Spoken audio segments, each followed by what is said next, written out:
live with some testing of our NPC quest and dialogue. I'm gonna fix up some lighter stuff.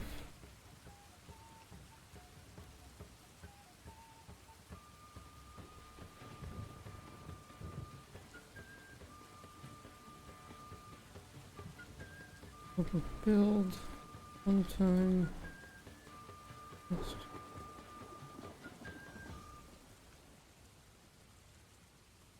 Indie dev 3.5. Okay, that looks good.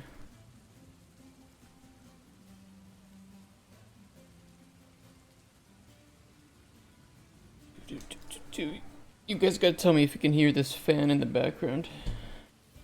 If you can't, we're good. If you can, probably gonna have to deal with it because it is very hot and I have no air conditioning. And I brought a fan from home. That was not very good for sleeping. Ooh.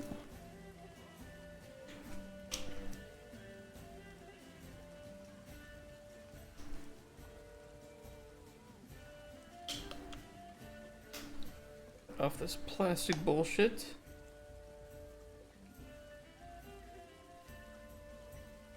I feel like I should purposefully start littering just to show my dissent for how they're making these caps now.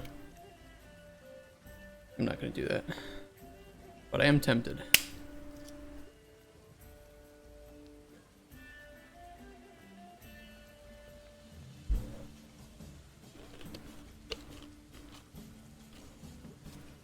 Okay, let's get the fuck started. Let's do some testing.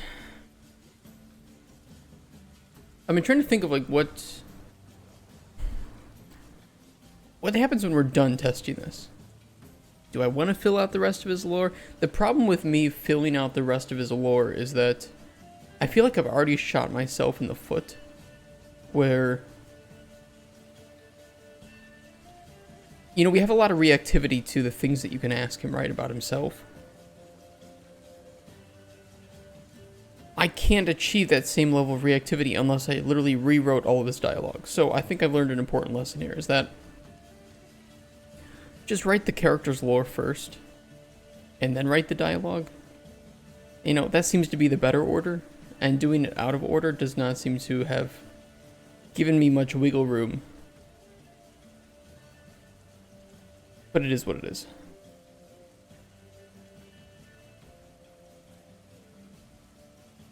We did have a lot of like questions we were going to include about goblins. I mean, to be honest, I don't think a lot of these would heavily influence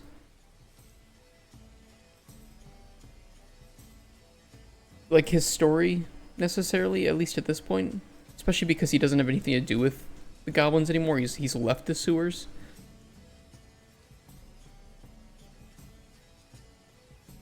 So, you know, I guess I'll try to fill these out.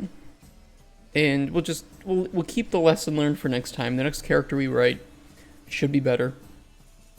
Or ideally the next character that gets written is not written by me at all. It's written by somebody who has experience writing. But either way, today we're gonna do some testing.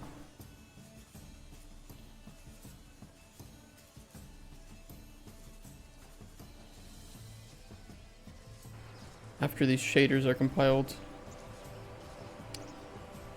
And I delete the extra blue dick boy that I apparently forgot to delete before. Oopsies.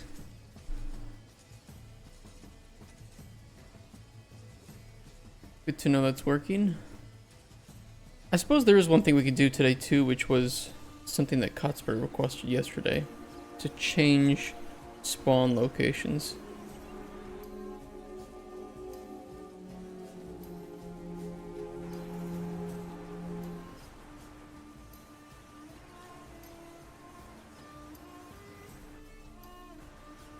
Bit of sound overload on the stream, I think.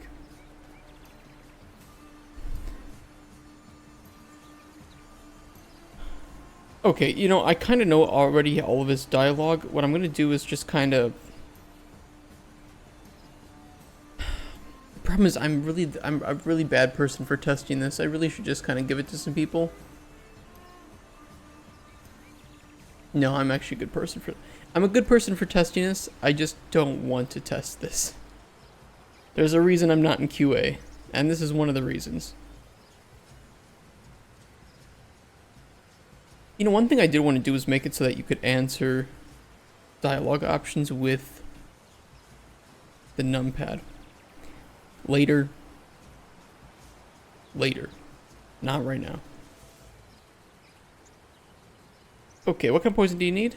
Just something to rough the sky up a bit, put him on the brink of death, you know? Anything too strong is likely to kill him, but I want to extract some information before I do that. Okay. So, we just need a very light damage health potion, most likely. I would say, too, that...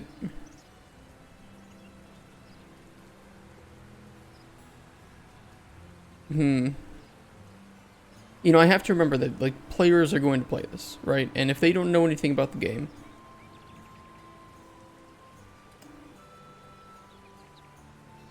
Are they going to understand that they need a damage health potion? Probably not.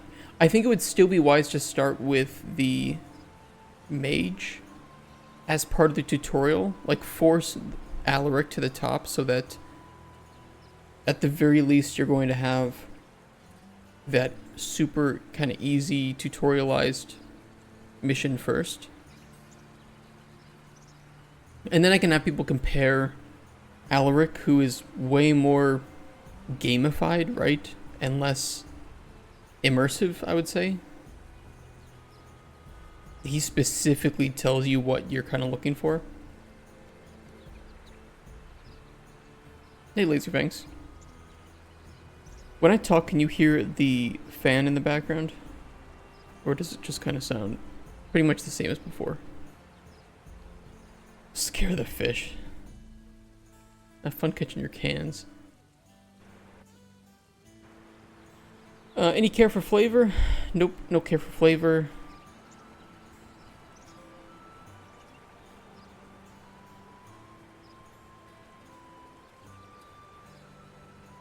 No, it's not rotating.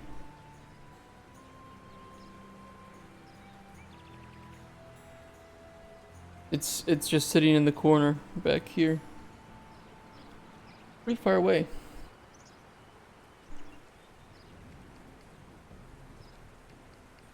No, it's no jet mode. It could have just been that car that went by too when I asked it. There was a car that went outside my window. Anything that might make your work easier, can make a separate potion that can cause problems. I don't like this. I don't like how they...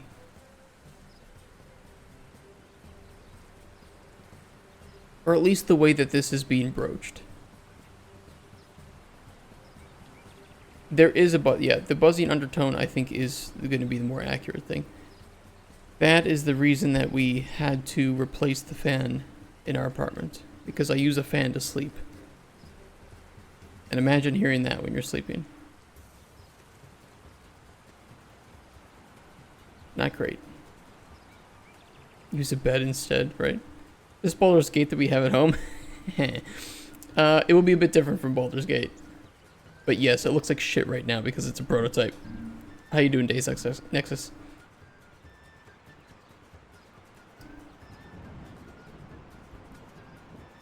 Once humans started off to mostly negative. Nice. Classic. I want to target him before he dies to make this too strong. Okay, perfect. Can I ask something about you? What would you like to know? I want to know a more personal question. Just on a Pirate Software stream? What did you see on his stream? Baldur's Gate 3? I have some hot takes about Baldur's Gate 3. Oh, one's human. Yeah, I haven't seen anything about it yet. Okay, I did see that you can only make one character on one server. That was really stupid. Is that the only reason people have a problem with it, though? Or is there some other shit going on? How'd you get your name, Spoon? Wanna know why they call me Spoon, eh? We're given names based on the first thing we say. Just happened to be Spoon for me. Could've been worse, I suppose. What do you mean? Oh, we live in the sewers, right? Ain't a lot of pleasant sights floating around down there, if you know what I mean. Got more than a few friends named Turd or the like. One of them is alright. The other lives up to their name, though. How many friends do you have named Turd? Enough to clog the drains. I see. The other privacy policy also asks for too much. What is this dragon's dog with too? Howdy, Caden. How you doing? Let me take a look at it. And not get in trouble because I'm on my main.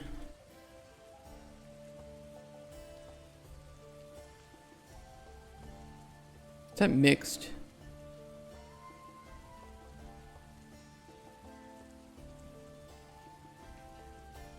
I don't know, this just kind of looks like shit.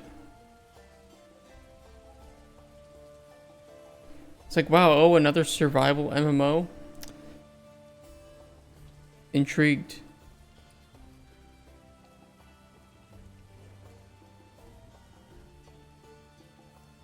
Have you played Celeste? I have. It's a good game.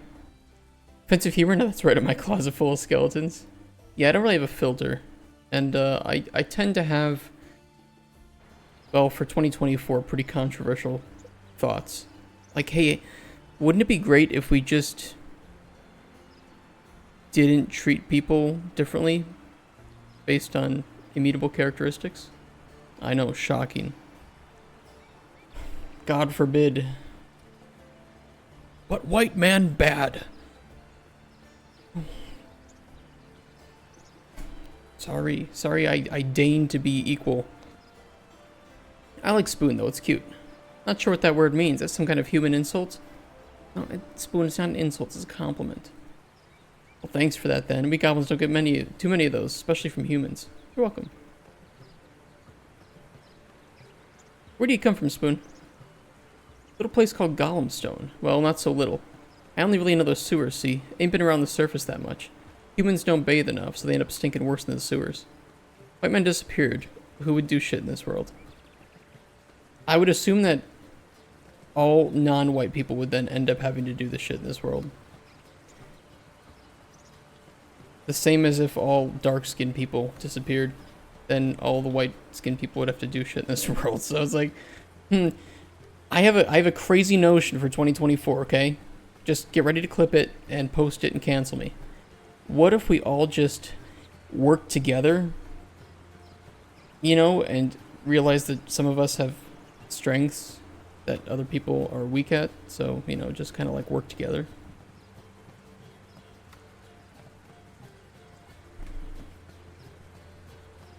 Maybe it's a waste of time to attack others. I know we're getting controversial. It's not even 10 a.m., right?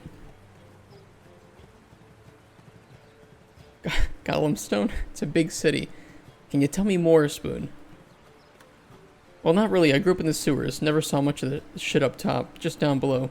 Guess I saw a bit when I left for the surface, though, but that's another story. What are you doing up on the surface? Needed something different, you know. Sewers are nice and all, but this here's an adventure. I can rob, I can kill, I can do whatever the hell I want. You don't mind robbing and killing? Goblins gotta eat, right? I don't really want to eat shit anymore, not unless I have to. I mean, I don't think robbing and killing are morally justifiable personally. Hey, you be you and I'm gonna be me, alright? That's a problem? I don't care what you do, just don't lead any trouble back to me, okay? Spoon ain't gonna slip a word of this little arrangement to anyone. Swear it on the sewers. Good. Is this philosophy game? There might be. So, you know, our goal for the characters is going to be to create a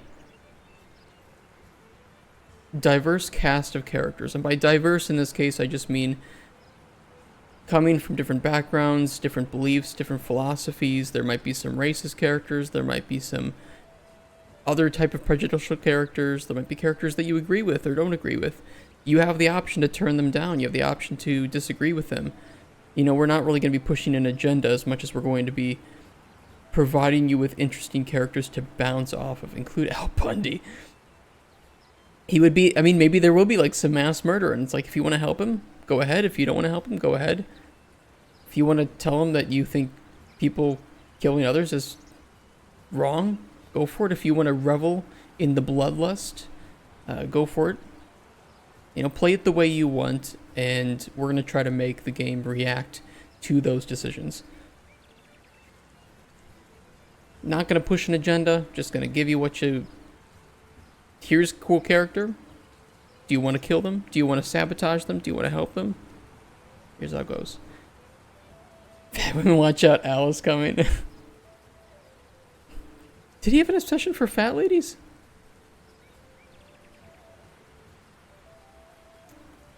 Why are you asking? Bored a spoon already? No, I'm just curious, like... What's your family up to? Got a family, yeah. Had a brother, but he drowned. Had a dad, greatest thief in the business. Could steal a turd out your arse, he could. Never got caught, he did. I'm still around. Don't know what's up with her, though. You don't know what happened to your mom? Not really. She got in a fight with Dad soon after I was born, and traveled on a floater to a different section of the sewers. I hear she's doing alright, but I haven't seen her in many years. What was the fight about? I don't remember. Dad wouldn't talk about it. I'm sorry to hear that. I hope she's doing well. Thanks, human. Maybe I'll see her again after I can get some fame up here above ground. Luck spoon. So you said your brother drowned? Yeah, it happened when I was young. Crawled right into the sewage and was swept away. I'm sorry to hear that. Thanks, mate. Maybe I'll get my mom and dad to screw again. Give me another brother. Hope the next one doesn't drown too. You and me both, mate. This turned out great, bro. Yeah, I mean, it's hard for me to judge because I wrote it, right? I need to give it to someone and just let them click on the things as they think it, right? And once I can see thought processes and feelings about the character as that goes on, I can judge it a bit better. Right now, it's hard for me to feel how good or bad it is. I don't think it's very good. I don't think it's the worst thing, though. I think it's a good start for a prototype where I could show this to a publisher, I could show this to a narrative designer, and they can say, okay, I get what you're trying to do. Let's take it further. And hire somebody that can actually write. So your dad was a thief too. Taught me everything he knew he did. Did frequent raids into Golemstone, usually looking for scraps or spoons. Dad loved collecting those spoons. I ended up biting one of his favorites. Is that how you got your name? Yeah, old bastard could never shut up about spoons. Spoon this, spoon that, spoon, spoon, spoon. So where's your dad now? Rotting in a Golemstone jail for all I know. Why'd he end up in jail? I thought you said he was one of the best thieves in the business and never got caught. He got caught stealing spoons. Is he really the best thief if he got caught? Of course. He'll just steal the jail cell keys when he's ready to escape. Probably stealing the spoons that they give to him when they feed him. So, why spoons? Bit of a long story, but I can share it if you want. Yeah, go for it. How long? How long you got? My old man was quite obsessed with these things. I want to hear every detail about the spoons. Spoon. We had the sewer shaman. What was her name again? Smell? No. Sewage? Wait, I know. It was Snail. Very revered woman she was. Always telling people how to live their lives. Anyways, she told my dad that his children would only be as successful in their lives as he was with thievery in his. Now, us sewer goblins aren't bad with thieving. Quite a common profession. But my dad wasn't as smooth-brained as the other ugly mopes. They all chose to steal gold and gems. Worthless if you ask my dad. Snail shaman, what is this, Hollow Knight? She's a sewer shaman. We can ask, you have a sewer shaman? Snail? She comes from a long line of sewer shamans, capable of predicting the flow of sewage and dishing out prophecies to the clan. She's a fat bastard, though. Always eats way too much. We're thinking of drowning her in the sewage and replacing her. Okay. Anyways, my dad had another plan. You steal 3 pieces of gold or 3 gems. What do you have? Well, it depends on how much they're worth, right? It's like gems can be worth anything. Typical human, not understanding math at all. See, I feel like this is the Terrence Howard arc of Spoon. Just redefining how math works. If you have 3 things, it doesn't matter what those things are. You just have 3 of them. My dad understood this better than all the others. Passed those smarts on to me too. Gold, gems, nonsense like that. Way too secure. You humans don't understand math very well, so you put so much effort into protecting your gold and gems. But what do you leave unprotected and ripe for the picking? I don't know what. Spoons. Duh. Everyone's got them. The rich need spoons, the poor need spoons. Spoons are what make this land stay whole, even with the water spilling off the edges all the damn time. What? Stenches, god of sewers, lives beneath the world, scooping up water that falls down from the edges. He's the one that refills the world's water supply and causes it to rain. What about sporks? Just you wait. Sporks do make an appearance in the lore. Just keep listening. That makes sense. Please continue. So the thing is, if some shiny shit gem goes missing, you humans cause quite the uproar. But if a spoon goes missing, nobody makes a fart. Gems aren't needed in life. You just look at it. You can't eat it, and you can't eat with it. But a spoon's essential. You can turn your hand into a spoon, but you're supposed to wipe your arse with it too. Best not to mix those two things. So what do you use instead? A spoon. It's an essential tool of life. Even you humans, dumb as you are, understand the importance of spoons by cutting off the hands of thieves sometimes. One day you'll wake up and become educated. You know, we don't cut off the hands of thieves because they're spoons. Spoon. It's because it will deter other thieves. Yes, you do. You just don't realize it yet. You should be lucky my dad didn't collect the cut-off hand spoons, honestly. Why? I mean, that's true. It would be quite the grisly sight to have a goblin walking around with a bunch of severed hands. Sounds like something the evil mind goblins would do. Mind goblins? Mind goblin these nuts, human?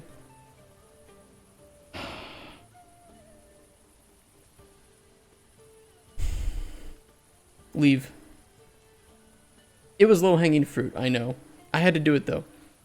Alright, for being such a good sport, here's something I found as I was traveling the road. Nature itself teaching us the ways of the world, eh? Hey, almost absent, how you doing? What did you find, Spoon? It's a spoon nut.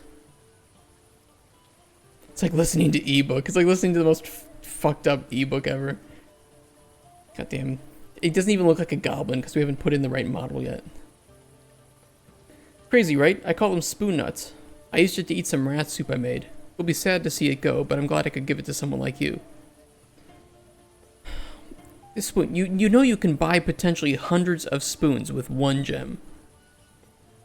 Right? Like, it's the value.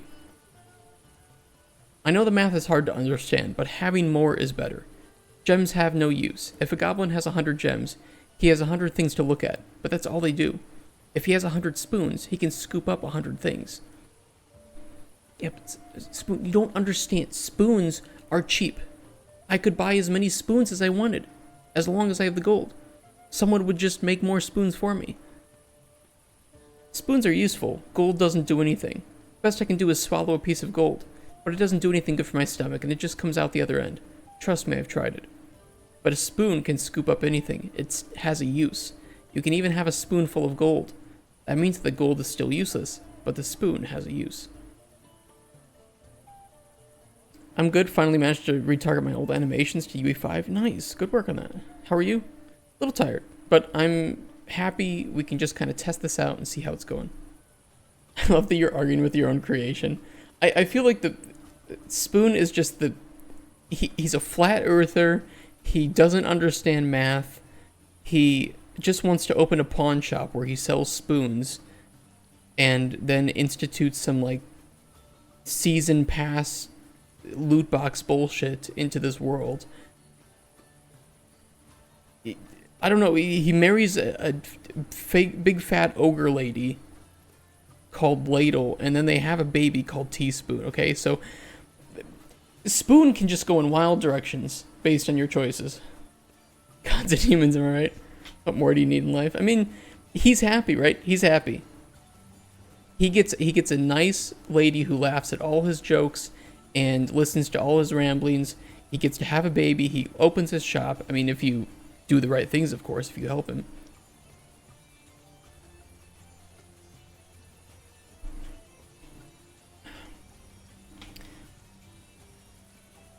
But Spoon, I can buy more spoons in a day than your father could steal in his lifetime.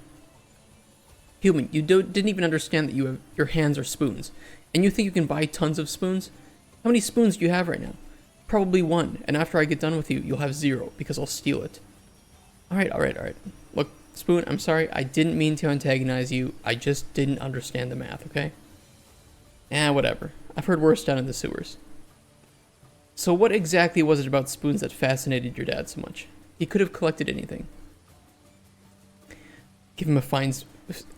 Deus Ex Nexus, you are predicting so much of this. Sporks, the spoon sets, like, if you convince Spoon to sell commemorative spoons, well, we'll get there when it happens. It gets pretty wild. He just had this fascination with them. I'm not sure I can describe it since I don't much understand it. He was always talking about how they looked and felt and even how they sounded and tasted. How they tasted? Sometimes he would lick the spoons carefully, no matter what substance was on them. He even liked rusty spoons. He said each lick was like tasting the bosom of a goddess. Okay. How they sounded? He always went on about how the spoons sounded depending on what they hit. Some nights you could hear him tapping spoons together or against the ground in order to make different sounds. What about how they looked? He would polish the metal ones for hours and hours until his reflection was visible. The size was also an important factor. Sometimes he wanted smaller spoons and sometimes larger. Each spoon size had its own purpose. And what about how they felt? He would caress the designs in his fingers, embracing the handles with both soft and firm grips. He would talk about how different shapes would make him feel different emotions when he held the spoon in his hands. I see. Well, I think I've asked enough about spoons for the moment. Thank you for enlightening me. Did you know spoons were alive this whole time? That'd be fucking funny. Have you ever done anything crazy, Spoon? Anything crazy? Like what? Like, I don't know, any interesting wild stories to tell from your time in the Golemstone sewers? So, we're starting to see some reactivity here, right? Because your character mentions that he was in the Golemstone sewers, and that's because you learned that he was in Golemstone. Because you can ask these in any order, it needs to react to things that you learn in that order, right? So, everybody that's going to play will probably have a slightly different experience here with it, and potentially even with how things turn out, depending on how you perform with the potions. One day in Golemstone, there was this very heavy storm, washed a ton of sewage and debris into the sewers, more than usual. It was very dangerous, but I raced a ratman down into the depths on a dare. What are ratmen? Hairy, brutish fiends down in the sewers of Golemstone, and probably elsewhere. They multiply like wild down there with all the nutrients from the sewage. They have no problem cutting you up or biting off entire limbs if you get too close. Very territorial. You could be able to have sexy time like in BG3. It is unknown if there will be any romance in this game at the moment. Because you're an alchemist, right? So you're helping clients as they appear to your hut. So it's hard for there to be romance, but I'm not going to say no to it. I guess it just depends on what direction we want to move the game in. We'll see. But I want it to be more, I guess, immersive and believable than what was in like Baldur's Gate 3, which it kind of felt... It felt like Baldur's Gate 3 was built for people who have fetishes. And as great as that is, for a game that I wanted to kind of immerse me, it was weird that I would meet people and they would just like, hey, that's pretty cool. So you have like this thing in your brain, right? Also, what's the size of your dick? Also, do you want to see my boobs? Yeah, it's not exactly how it happened, but it was essentially how it happened. How big are these things? Oh, they're pretty disgusting, that's for sure. If they can get up to be your size, human. Better watch out, don't piss them off. I'll keep that in mind, thanks. Anything else you wanted to know about the race? Yeah, I mean, you raced down the sewage? Well, yeah, what else are we supposed to race down? Good point. Did you win? Yes. Really? No. What happened, Spoon? Well, the rat man knew me. Clever bastard had watched me prior to the race. Knew how I felt about spoons. He ended up throwing a very beautiful silver spoon into the sewage halfway down the river. On instinct, I jumped in to save it.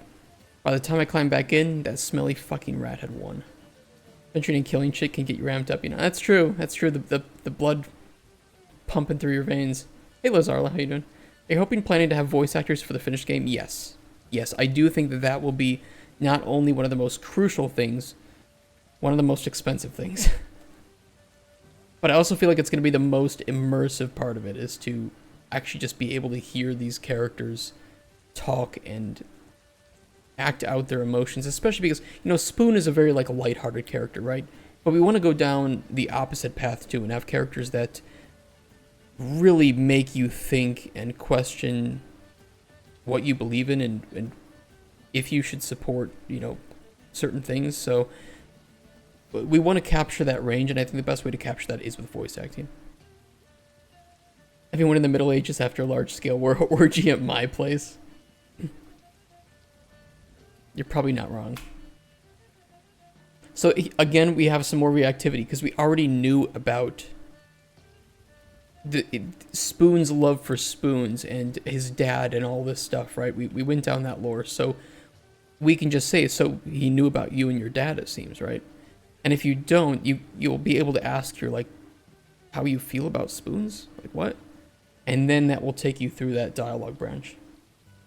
Got some help and my snake base game is done. Nice work. If you have anything to show off, send it to me. Must have, but the bastard definitely tricked me. Did you ever end up doing a rematch?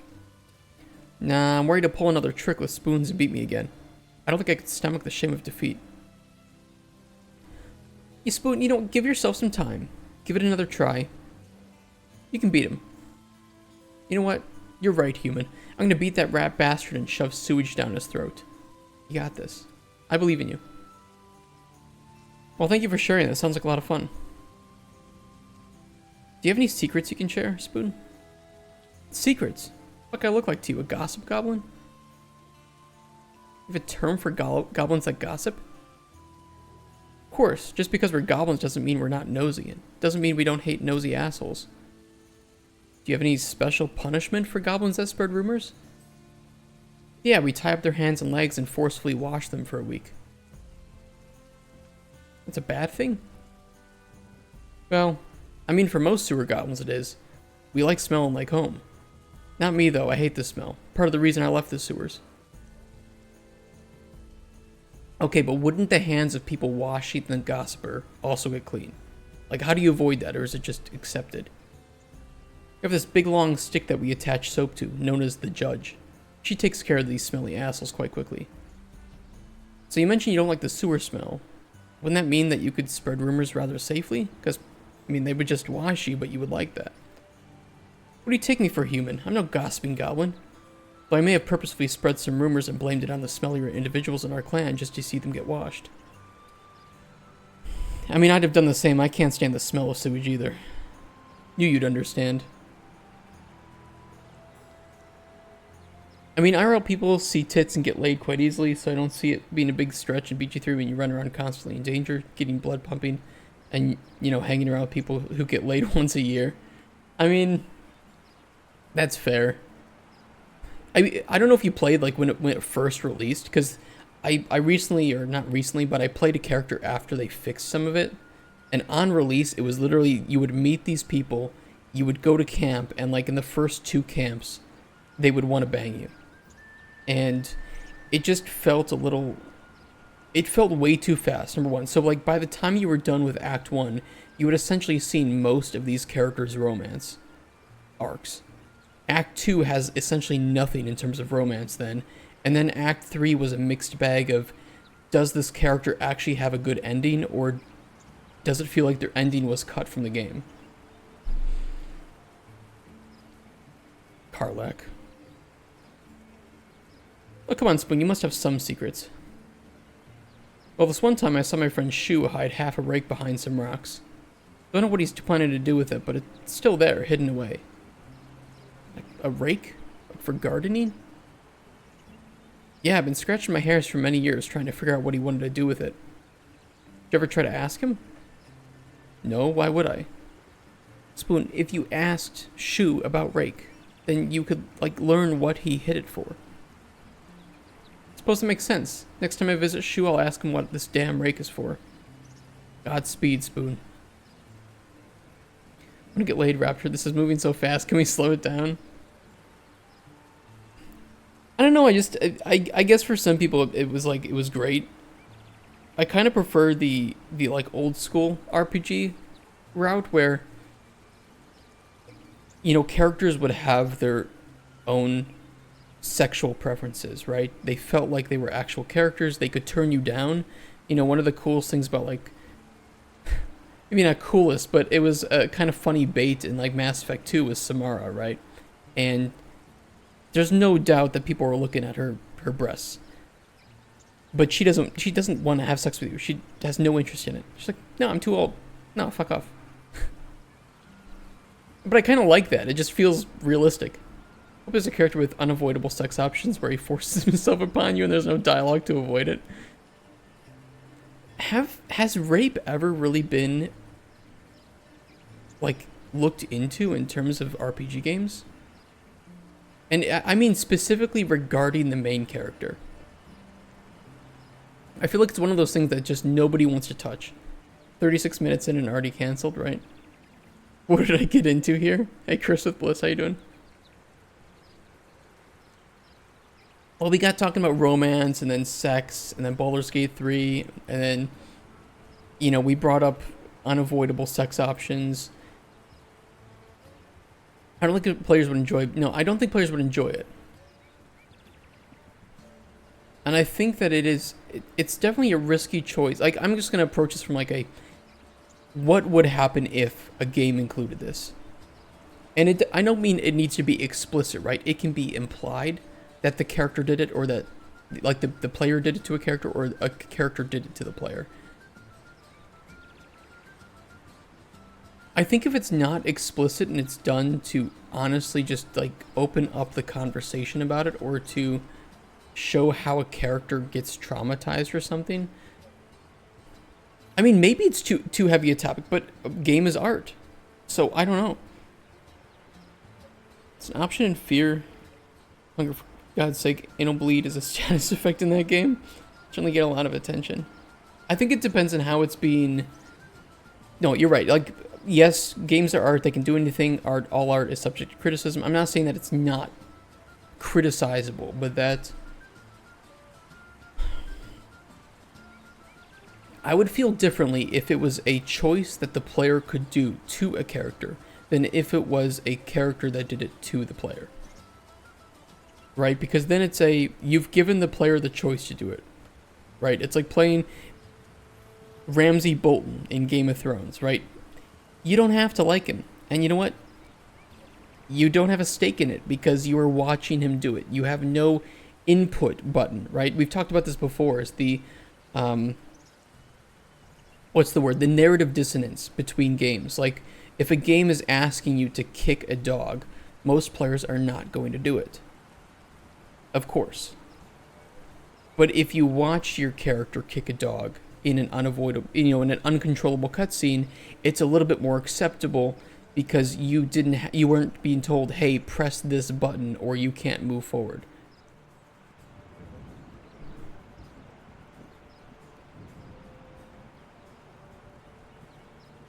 Kicking a dog is nowhere near rape. I mean, I agree. But I'm just saying that if the player has the option to perform an act that they don't want to perform, and that is seen as controversial or morally unjustifiable, right? That it is seen probably as less acceptable than if it happened to the player's character off screen or in, something that they didn't have control over.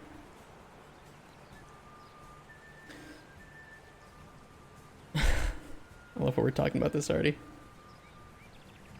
Especially player, yeah, I mean, I do think that if the it's definitely a topic that I don't think you can just bring into the game and say, oh look, hey, we have rape, haha, look, funny game, we have something controversial. But more that I think it is a heavy topic that should be explored in a game through a character that either has had this act performed on them, and then what are like the ramifications of that for their mental state. How does it maybe affect the way that they want to progress through life, things like that. I think it'd be pretty interesting if we had a character, for instance, that you could meet that maybe had some of these traumatic acts performed on them at some point in their life, and that it has changed the way that they talk and interact with people. It's that's kind of one of those things when I say I want to have this diverse cast of characters. I don't mind exploring traumatic, controversial, sensitive topics, but I want to do it in a way that feels realistic and not like we're just, I don't know, throwing it in there because it's here's a checkbox. More if we think that there's a character that we can write that would be an interesting thing to have had happen to them, and that changes the way that they act in the way that you need to talk to them. I think that's pretty cool. Yeah, it has to actually define how the character acts, and maybe you can act as a sort of, not therapist, but just like you could just be a friend for this person. You just be there, and they need a stranger to talk to, right? Somebody with no skin in the game, somebody who is so far removed from their daily life that they don't feel like saying this to that person is going to come back and hurt them at some point. I don't know. I think I might have a different viewpoint on this either way, except if they were traumatized than women. I mean, there's some of that, but like both men and women can be raped. I think society views it a bit differently too, depending on gender. But either way, all I'm saying is I don't want to explore it explicitly in our game. Like, I don't want to show the act happening. Obviously, I have no interest in doing that. I want to write characters, and I think there is a potential, to have a character that maybe is part of their backstory. We talked before how we might have these 3 orphaned sisters, and the oldest one is prostituting herself because it's the only way she knows that she can make money to feed all 3 of them. And she doesn't want to expose that lifestyle to them. She lies to them and tells them that she's got this other job. I think there's interesting stuff. You guys talking about 5D ride, huge dildo attached to VR. What are you even going on about? Is he one spoon to look, or is he going to be traditional goblin? No, he's going to be a goblin. I just haven't changed the model yet. We do have an asset for a goblin that I'm going to try to put in the game. Subspoon. But I don't think just because rape is so wrong that makes it undesirable of a topic to broach in a game. Simple as that. I just don't understand how any topic should be off the table in a game, in art, right? Demonetized? Yeah, I don't care about being demonetized. Yeah, but what I'm asking, what about rape as a narrative topic makes it something that I can't put into a character's backstory? Like, what is it about it? What is the worry here?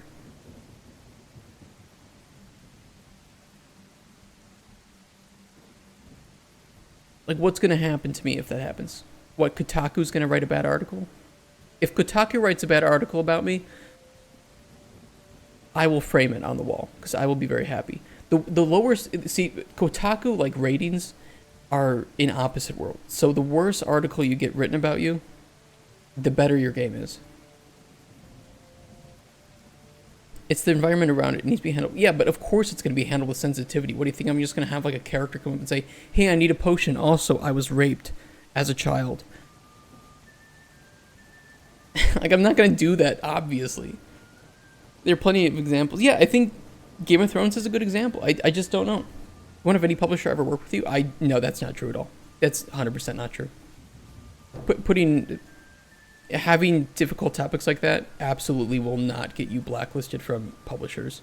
Some of them, yes, but not all of them. Some of them explicitly look for games that cover those difficult to speak of topics. And you know why they like to do it is because it's easy marketing. You have a game with controversial topics like this, and it's easy marketing. I'm not saying you should do it for the marketing, but that it's very easy. Movies are different to games, it's more personal. Yes, exactly. So why should I... Again, I'm just asking, like, what is the reason that you think I shouldn't put the player in an uncomfortable position and make them speak to a character that might have been raped in their past? What is the reason?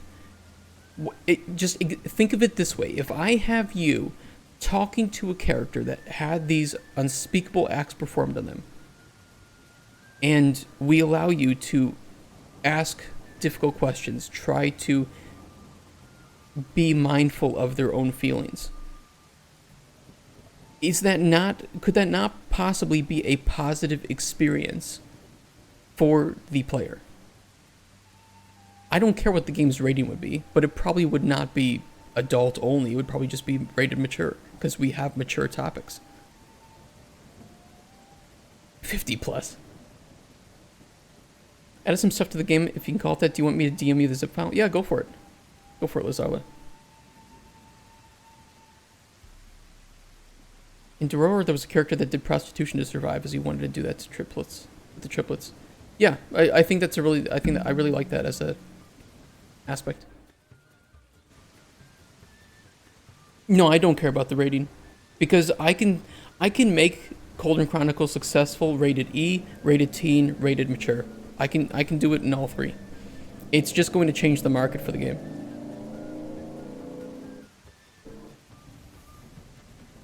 But I always thought this game was probably going to be rated mature, but I would try to get it to rated teen, but I'm not going to stick to the teen rating like it's my golden hope. It's just, I'm going to write it with what I want, and if I can find a way to make it rated teen, great. If it's rated mature, fine too. Because I can find publishers that will like this game that's rated mature. I mean, we already said that this game's market is probably going to be a bit older because of the topics that are broached.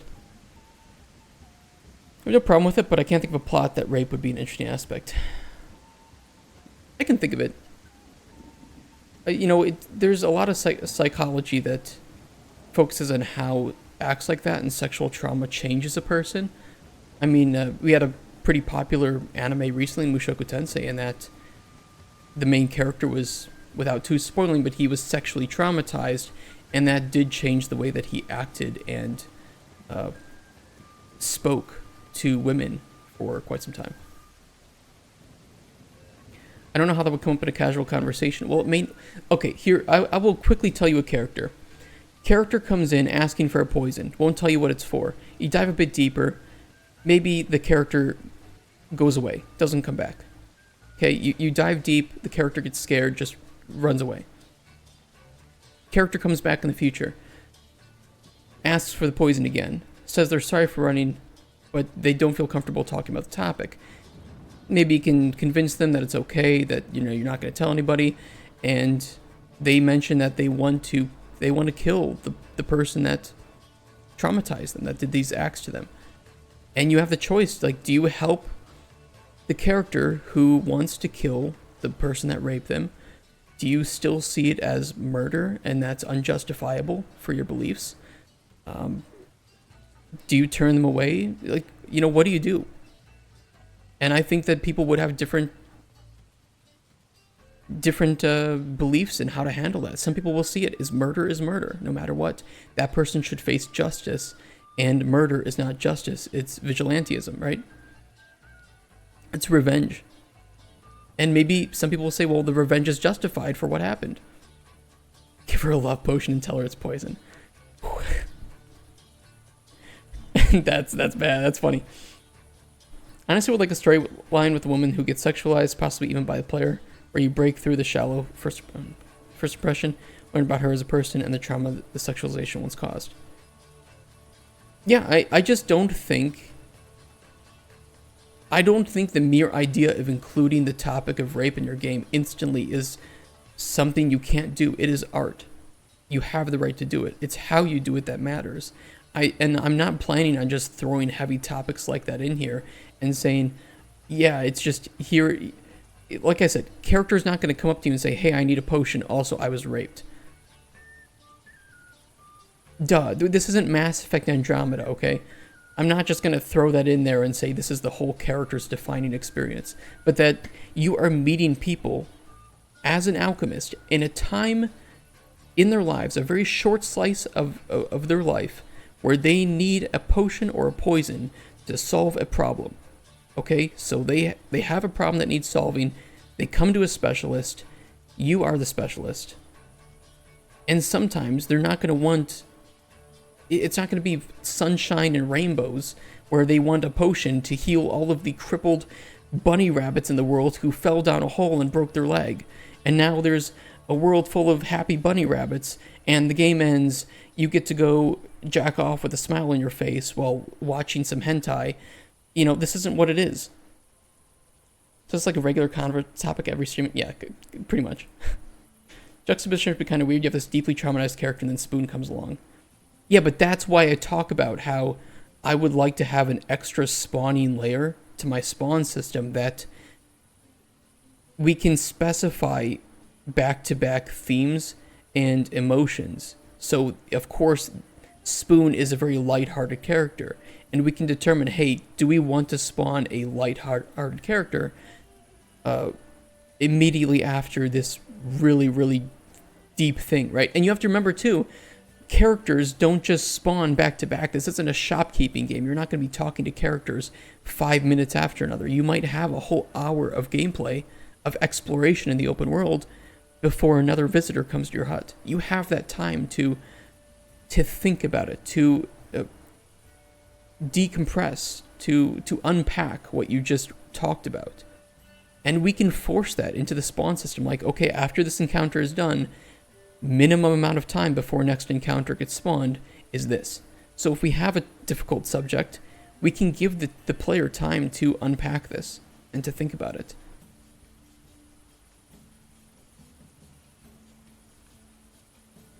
It's not my problem if players are bad at self-reflecting. That is not my problem. That is a player's problem. And I'm not going to dumb down my game to make it so that some random 12-year-old who just watches TikTok every day can get through my game without more than 1 minute of no sensitivity poking. I feel like Raptor could be great at creating 1 minute plus reels, 10 of hook. Hey guys, I think rape is awesome in video game. I never said that. I never said. Probably think it's an in-depth philosophical explanation. Continues watching as everyone is typing in the comments. It would be. Can you give her a speech impediment like Elmer Fudd? It would be kind of cool to have like characters with different speaking patterns. You know, I want to like have different regions of this world that we're making, and you know, they might have different ways they speak, so we can kind of use we'll use people from around the world, like voice actors from around the world, and use those to define our fantasy world's dialects and maybe slang terms or something. So yeah. So people heard. I don't think people just heard that. I don't think that's what people heard. Did anybody feel like I was saying we were going to take rape as a topic in our game as something lighthearted, or that I wasn't going to treat it seriously? Did I ever say that? I don't give a shit about optics, because if people take 2-second clips out of me from my stream and take it out of context, that's not my problem.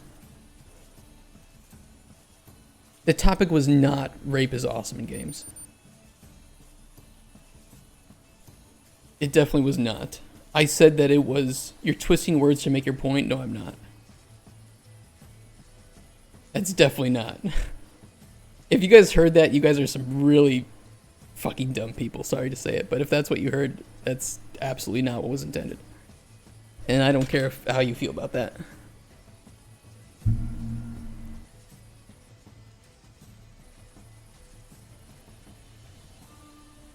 And if you wanna get mad at me for saying that, you can go ahead. But seriously, if you think that at any point in the last 30 minutes that I was saying anything like rape is awesome or rape is good, then you are honestly retarded as shit.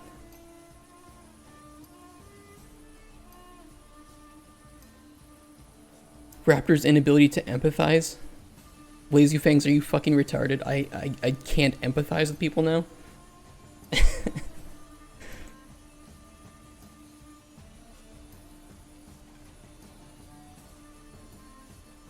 Come on, people. Like, let's just get it all out in the air. Like, what do you think that I was meaning when I said?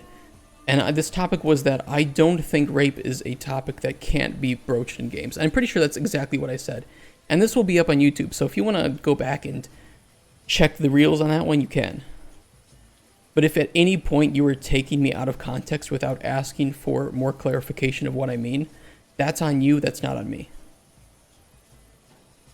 So, like, go ahead, ask the context now before I get upset at anybody for thinking that at any point in this talk, I've implied that rape is good, that I like it, that I think it's something that only thing that I would ever say that could be maybe misconstrued is that I think it should be talked about in games, because I think it is a topic that exists in real life. People in real life get raped. They get assaulted. And if you don't know how to talk to people about it, or the possible emotional and psychological ramifications of that assault, then how are you supposed to find it in real life? How are you supposed to spot it? How are you supposed to talk to a person that may have experienced this in real life if you don't experience that in some other medium, right? This is just a way for us to throw the player in the deep end and say, hey, guess what? This fantasy world, they face a lot of the same problems that we do in our real life. There are bad and evil people in our game too that do horrible things to individuals. Think of heavy topics that were in the game, it should clear from the start. Yeah, I would make clear of that. And I've said that from the start, that Cauldron Chronicles is not going to shy away from sensitive topics. If we think that there's a way that we can tell an interesting story and put the player in a difficult moral or ethical dilemma because of the characters that they meet, that is the essence of the characters that we want to write. And I think that a character who wants revenge on the person that assaulted them is a very good moral and ethical dilemma. It 100% is. Because some people will see that and say, well, murder is murder, no matter what. This person deserves justice by the system. I don't agree with this, so no, I'm not going to help you. And there might be some others that say, well, yeah, this is morally justifiable because this person was evil, and we should get rid of the evil person. Let me read what you said, Deus Ex Nexus. Studies at the Oak Ridge Atomic Research Center have revealed that about 98% of all the atoms in the human body are replaced every year. So if you give enough time, if you did get traumatized like that, should you even care anymore as the person that have happened to his place? What do you mean? Can you reword the question? But I remember the convo wasn't about rape is awesome in games, it was about how it can be done well in games. Yeah, it was. Doesn't inherently mean it's always good no matter what. That's not what he's saying. Heavy topics can and should be allowed in games. They just need to be treated with respect and nuance. Yeah, I think, as I said, if we included this in the game, I'm not going to treat it light because it isn't a light topic. It absolutely isn't. And I'm not going to include it in a character just for the sake of a character having it. If we can find an interesting story to tell that achieves our core goals of the NPCs, which is moral and ethical dilemmas. And a good one is, do you help kill someone out of revenge if the person that is going to be dying is considered evil? And how do you consider evil, you know?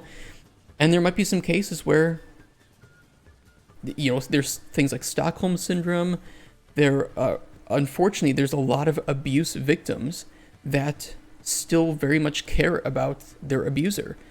And if you kill that abuser, that can actually deepen the emotional trauma. There's cases for all this, and I think it's all very interesting to delve into. If movies can do it, if books can do it, I think games can do it too.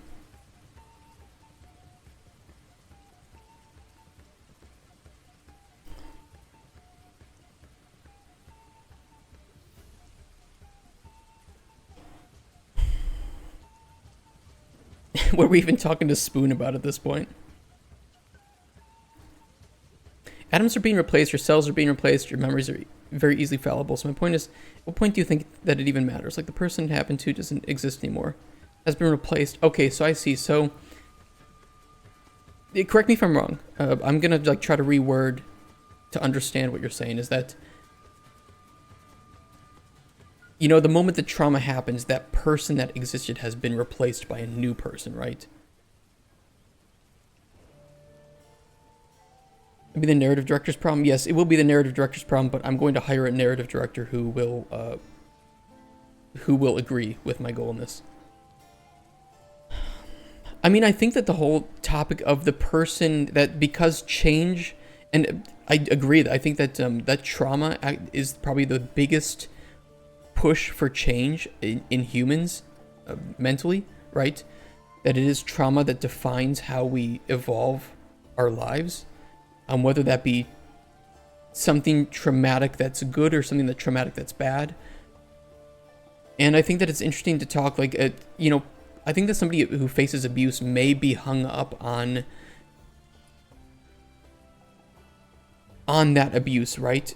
Some people can get over it, some people can't. And I think that both of those are very interesting. Like, how did the person who overcame it, how did they overcome it? What was their mental process? What was their grieving? What was their support group? And, you know, what happens if somebody doesn't have that? What if somebody just goes around this circle of reliving that abuse and trauma? And again, I mean, I talked about Mushoku Tensei, right? And I think that's a really great. The main character in that story was very, very abused sexually in school, in high school. And because of that, locked himself in his room for 20 years or so and didn't come out and didn't talk to anyone. He had people that tried to support him, but he kept turning them away because he felt like nothing would fix it. Like everyone that he would go outside and it would just, he would see that memory, he would relive it, and it was too much for him to handle. And I think one of the things that people, I worked with I had some disabled, like mentally disabled kids in my Boy Scout troop when I was young, and one of them, I don't know the name of the syndrome, but he was essentially developmentally delayed by about, I think like 6 or 7 years. So he was a certain age physically, but mentally he was many years younger. And it was a really interesting phenomenon growing up next to him. He was a great kid, by the way, very nice. But he had this childlike tendencies to him in the way that he thought and acted. It wasn't Down syndrome. It was something else. He was great. But, and then when I watched Mushoku Tensei as an adult, I realized, holy shit, it's like the same thing but exacerbated, right? Where you have this trauma, this abuse. Guy locks himself in his room and essentially doesn't grow up. He has this mental age of a late teenager at best, but he is in the body of a much older man. And so, you know, I saw a lot of discourse around this show when it came out of, he's thinking all these wrong things, and he's like a 30-something-year-old, right? It's like, well, no, you don't understand. Physically, sure he is, but mentally, he never matured. He didn't have anybody who he could socialize with. He never learned proper etiquette for growing up and becoming an adult. He never had any sexual experience that was real, so of course he doesn't know how to talk to women and be sexually mature. And I think those kinds of topics are great, and I don't know why a game can't do that, you know? Sexual assault can never have a neutral consequence. Yeah, the best case consequence of sexual assault is a negative association issue with sex. Yeah. Yeah, and I mean, slight spoilers from Mushoku Tensei, but the character at one point in the series experiences sexual abuse. Or not sexual abuse, but more, he gets sexually traumatized, let's put it this way. And some people would say, well, good for him because of the way that he thought of women before. But it's like, it gives him erectile dysfunction, which is a very, very real reactance to sexual trauma in men. And he has to deal with that for many years. You know, and I think that that's just a cool. It's something you don't often see, right? Sure, most games are escapism, but I don't see why. If Witcher 3 can explore themes of racism, if many narrative-driven games can explore trauma and abuse, and even sexual abuse to some point, why can't my game? What about me makes me unable to explore a game with heavy topics, right? And I don't get it.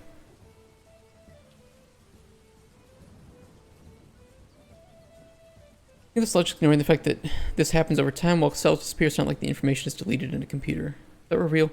I mean, we don't really know how the memories for sure are lost, but they can be re-triggered. So it's almost like we have this backup of really old memories that can be triggered again by certain smells or sights, or similar memories, right? Like the idea of deja vu is that memories are unreliable, agreed, right? But people convince themselves that things happened. A lot of liars, like compulsive liars, will almost like convince themselves that the way that they thought an event happened was the way that it happened. And they can't even remember that they made up a lie about it anymore, unless they're shown direct evidence that contradicts it. So, you know, it's like the brain just works in really fucked up ways, and there's no perfect way to solve every situation for every person. And yes, this all comes down to, in final words, I'm not going to be holding back punches in our game. If we have a character where we can fit this in and it makes sense for the character and it leads the player to have the ability to make interesting decisions, that's the goal. Spoon is just lighthearted. Okay, he doesn't really have anything to him. Yeah, he's a bit intolerant of other species. He's a flat earth believer. It's kind of funny. He's not a good example of the depth that we can get to here. He's just an example that I'm going to use to show publishers what we can do with the system, and then show it to narrative designer who could really take it to the next level.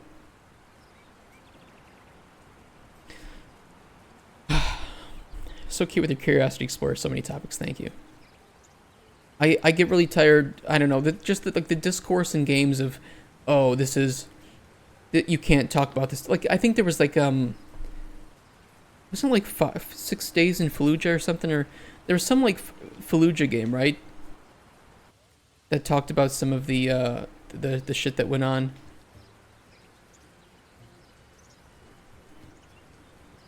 Am I thinking of the wrong game?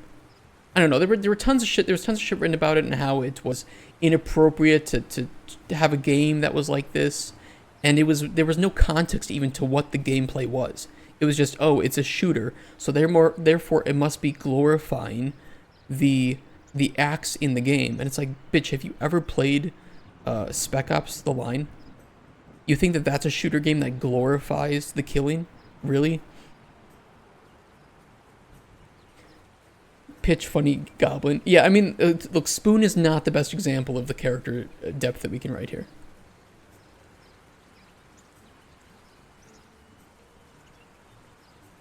It is what it is.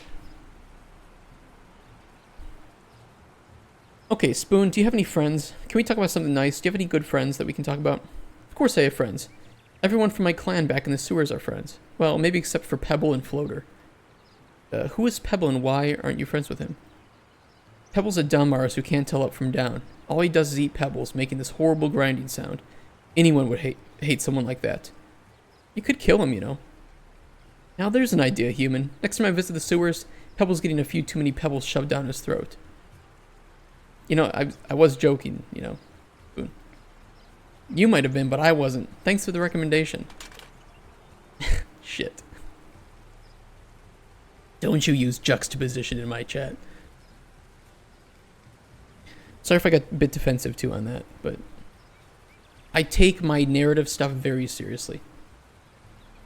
No, I wouldn't turn off certain topics. We'd have to like turn off entire NPCs in the game, which would be kind of weird.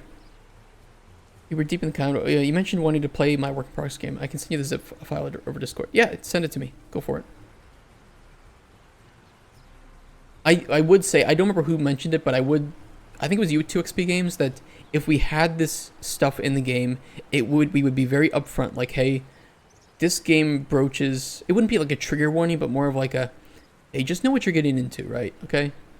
And if you want something that's more lighthearted, well, there are characters like that, like Spoon, but, you know, you're gonna have to experience some things in this game. What happened with Floater? This ripe git swims in the sewage and doesn't even have the decency to wash off. Then he stands really close to you when talking, and you can barely contain your puke.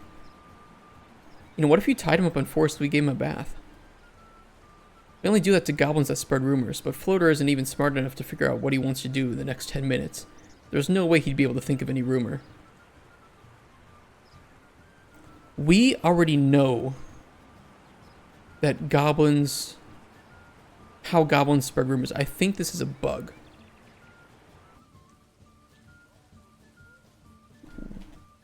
If you already know about how goblins treat gossipers, dialogue doesn't react that way when you ask about his friends.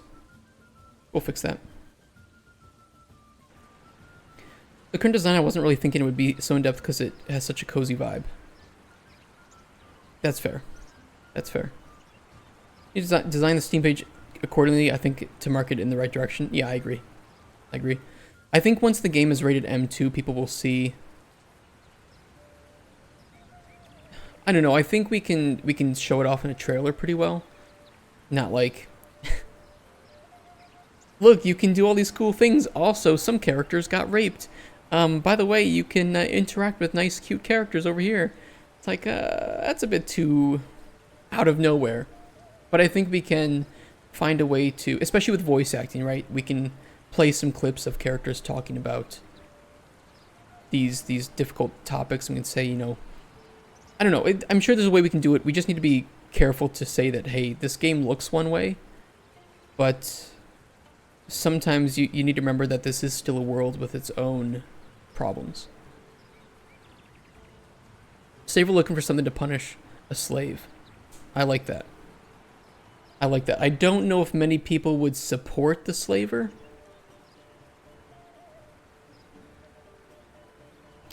But we can give the player the option, right?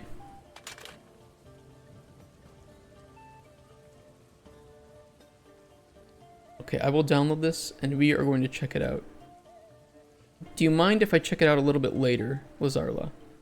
But you might have to remind me. It's like, hey, idiot, you said you would do it. In-world thing, is slavery okay? I think slavery could exist in Cauldron Chronicles. I don't mind if it's a case where most players are going to disagree with this. With doing this, I'm okay with inserting a character like this that most players will say, yeah, I'm not going to support this, fuck off. But that I would try to prioritize,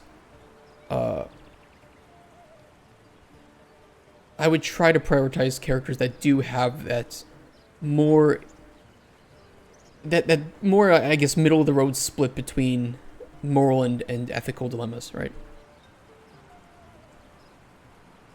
Yeah, the game doesn't focus on positive morality, but that there are characters that would be very positive, right? We might just have the knight in shining armor who comes, wants to save the day, do good things, treat people right, you know, the stereotypical flat character, but maybe he gets pushed into, maybe he has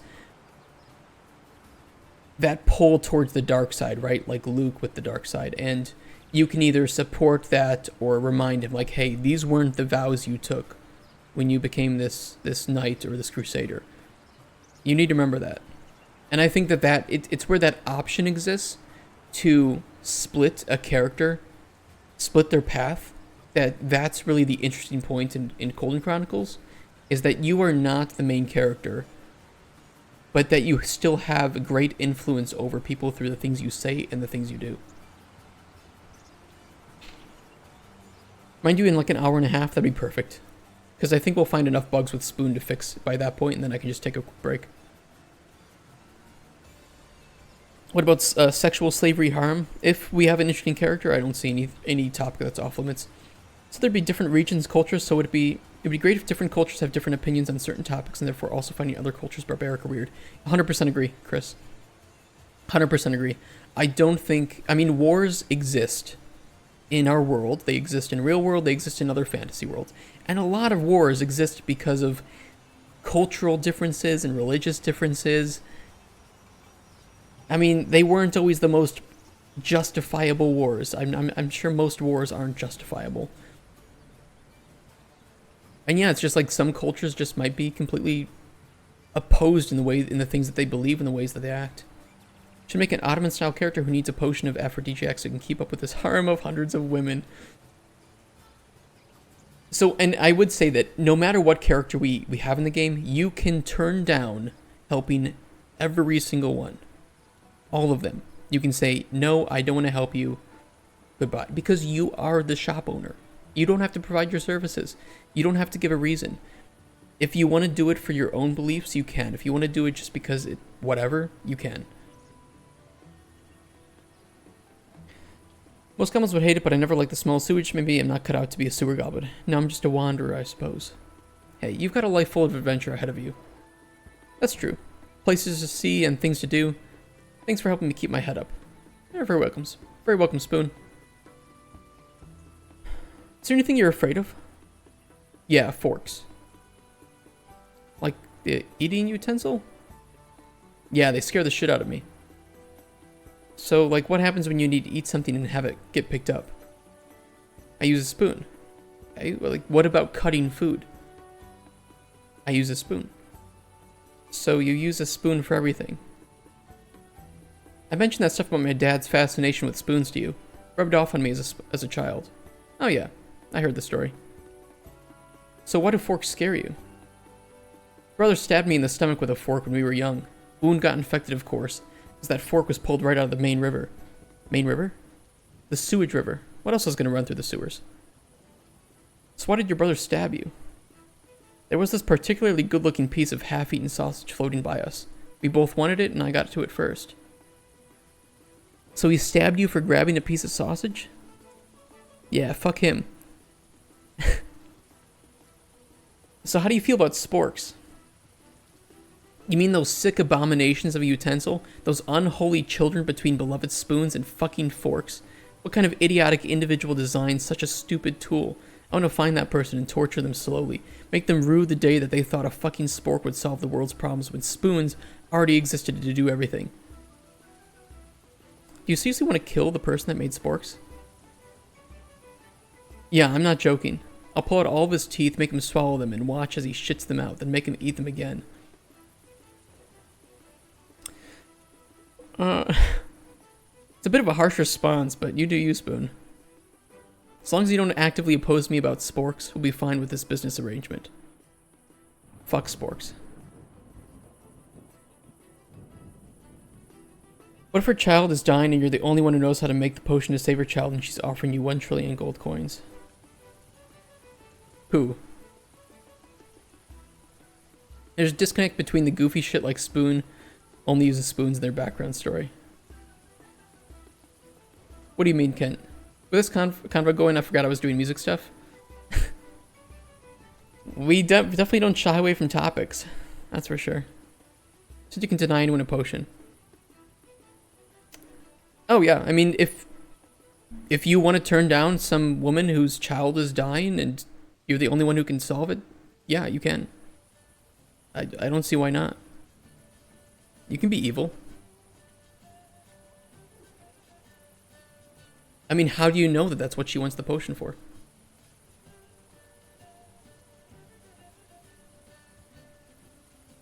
How can you be sure? How can you be sure that the guy who says he wants poison to kill rats in his basement actually wants poison to kill rats in his basement and doesn't want them to poison somebody in his family? How do you know? And how much culpability and responsibility do you have? Yes, question, do pose assets have any practical use other than saving it to put your skeletal mesh in level and pose? I don't know. I mean, pose assets could be part of the new animation stuff, right? With the animation blending. Is that the word? Whatever the new thing they added is. She brought her child with her to show you, and you were the one who's going to administer the potion. You still have the option to turn her down. I mean, I don't see why not.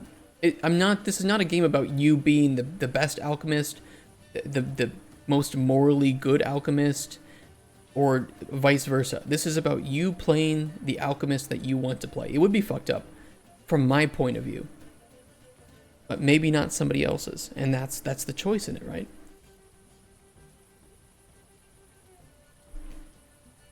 Okay, so remind me what kind of poison you needed again? Just need something to rough the sky up a bit, put him on the brink of death. Okay, so you just want like a light damage health potion and a paralysis potion. Okay, I'll be back. Like, see, you can see I'm not really interested in providing my service to someone who wishes to harm another, or I just can't help you. Like, you can provide a reason, or you can just say, no, I don't want to help you. Maybe you shouldn't interfere with death. Yeah, I mean, there are some cultures, there are some religions who don't believe in that. Who am I to judge? Let's just give you the options, right? If you provide the completely wrong potion, will the NPC come back and demand a refund? It depends on what potion you provide. If you purposefully provide, like, let's say she comes in asking for a health potion, right? And you provide a poison. Yeah, she might come back and be really upset. She might, do something pretty bad to you. She might just come back and ask, how could you have done that? Like, we want I want that reactivity. I want you to be able to purposefully interfere. I want this to be a role-playing game. You play the role. You make the choices. Alright, let's see some damage health. Now, I know my game, so I cheated in all of the ingredients, so that should work. Good enough. And a paralysis potion. I'm not sure Frenzy is the greatest option to give here, but, we'll do it.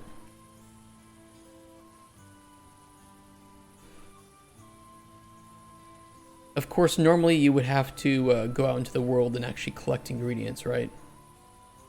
So I just kind of cheated it in because I'm just testing his story at the moment. Would they fight you? I don't see a reason why we couldn't do something like that, because if we have potion-based combat, I don't see a reason why we couldn't have angry NPCs come back and try to kill you. Alright, I got your potions, buddy. Here is your damage health potion, and here is your paralysis potion. Have fun. Now, of course, normally this is going to take time, but I'm testing it out to the encounters, so he kind of just does shit. Hey, Datu, how you doing? Oh, wait, human, I need your help again. You know that potion you gave me last time? Well, it worked. I learned where the bastard hid my gold. Yeah, great work, Spoon. Wait, where's it hidden? Like I'm gonna tell you. Doesn't matter anyway, I need a new potion. And you can say, look, I think helping you once was enough for me. I'm gonna have to turn this opportunity down. You can tell him to go. Like an honor-based duel if they lose a race. Yeah. If you never provide proper potions, does your reputation eventually lead to no more customers showing up? I will say that there might be, we do want to have like some sort of reputational system, and it is very possible that helping or hindering, either by accident or purposefully, one character may lead to other characters showing up or not showing up.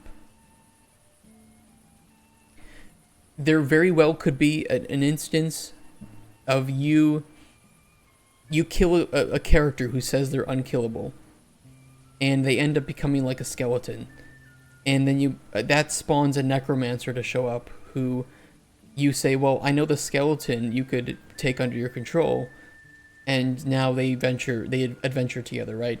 And then at the end of the game, you would have a little cutscene or a epilogue card that says what happened to these characters, right? Like Fallout New Vegas or Mass Effect kind of ending. So I'm just saying, we can do pretty much anything with this system. It depends on what the writers want to do with it. New potion, you say? I can help with that. Oh, before I forget though, those poisons you made for me really did the trick. I had that bastard weeping for his mum as he spilt the location of my gold. He couldn't move a muscle the whole time. Anyways, I took some stuff that I thought might be useful for you from a pack he had lying around. Plants and shit, you know, alchemy crap. Thanks for thinking of me, Spoon. I'll put these to good use. Oh, thank you. He brought me back some stuff. That's nice. Not a problem. Always up for stealing something. And I felt like I owed you after you providing me with exactly what I needed. Oh, and I also found these while on my journey back to you. Oh, what did you find? More spoon nuts. So these kinds of things, like, I will say, so because we provided the paralysis potion and because the damage health potion wasn't too damaging, we succeeded in his quest, right? He was able to track down the bandit leader and interrogate him and learned where his gold was. And because we talked about spoon nuts, he knows that I like these spoon nuts, so he's giving me more of them. In other scenarios, you might have given him no paralysis potion. You might have forgotten to do that, and he wouldn't have found his gold. So we would have a different encounter here. He would have had to go, and we'll see it eventually when we test it, he would have had to go rob a store. If we don't talk to him about the spoon nuts, then he's not going to give us spoon nuts because he doesn't know that we want them. You know, or if you give him a too damaging of a health potion, he goes to interrogate the bandit leader, and he ends up dying because the damage health potion was too strong. It killed him before he could interrogate him, in which case that's a different encounter too. Or if you didn't provide the potions at all, Spoon ends up dying and doesn't show up to your hut again. So, you know, there are many different ways that this can turn out, just even based off of that first potion and the things that you've already said to him. And that's not a plan, that is actively in our dialogue here, not this one. Where is it?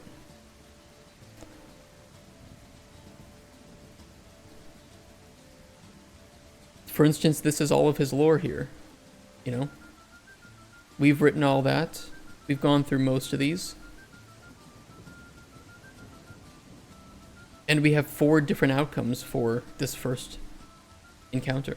Would another character tell you that he died, or would he just disappear? There might be some instances where you will learn that that character has died, and there might be some instances where the character will disappear. And I think that's where the community is going to have to talk and say, well, I did this, and character X never appeared again. It's like, well, I did this thing, and character appeared again. So, you know, kind of like some theorizing of what happened to that character. Yeah, I appreciate you getting these for me. Thanks, Spoon. My pleasure, human. So you're gonna go look for the gold now? Well, that's part of the problem, you see. The gold is being stored in their main camp. A whole lot more guys in there than what I had to deal with to learn the information. So, what's your plan? What kind of potion can I make for you? Well, it's not so much a potion I need as it is a poison. Again, Spoon? Spoon does what Spoon does. Alright, I can make poisons. So I'm looking for a way to get them to fight each other. Something to whip them up into a frenzy. That way they can do the dirty for me as long as I get the party started. Okay, sounds reasonable. How much loot did they steal anyway? You gonna be alright carrying all that? It's a bit. Certainly ain't a light load, but it's my loot, so I'll have to manage. I mean, Maybe they have like a cart or something you can put it in, cover it up, get it to where you need to go. We'll see. Bandits aren't well known for their organization. You know, I might be able to help in some way then. Oh yeah? How could you help? Well, I can make a potion to help you carry some extra loot. You can do that? 100%, not a problem. Would it also be possible to have a potion help me with my stamina too? Yeah, do you want like a specific flavor, Spoon? Nah, I don't give a shit. Just make sure that these are in a separate potion, not part of the poison I requested. You got it. Oh, do you have any big dreams, Spoon? Well, maybe it's not that great of a dream. I don't know if I should tell you. I don't want you to laugh at it. Nah, I won't laugh. Do you really promise?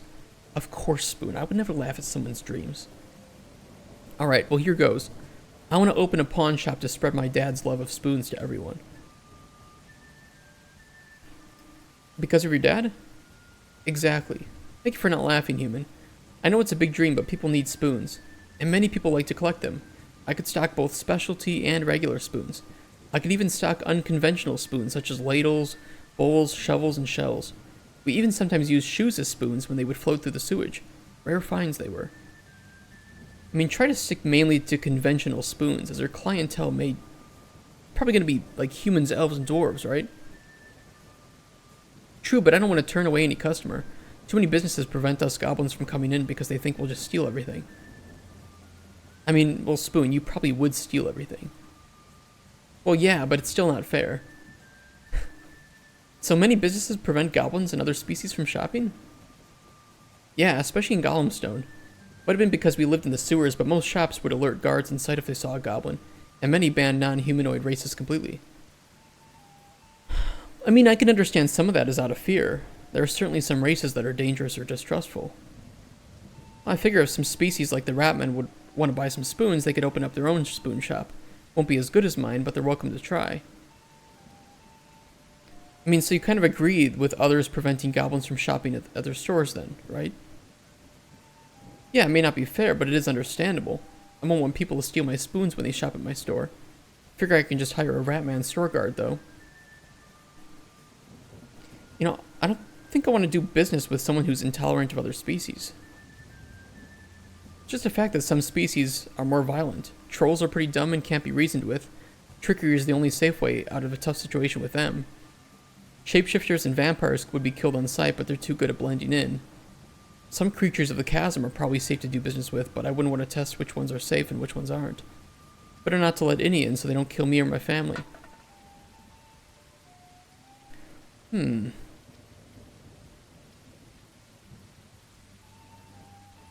mean, personally, Spoon, I think that anyone is just as capable of terrible acts as anyone else, you and I included.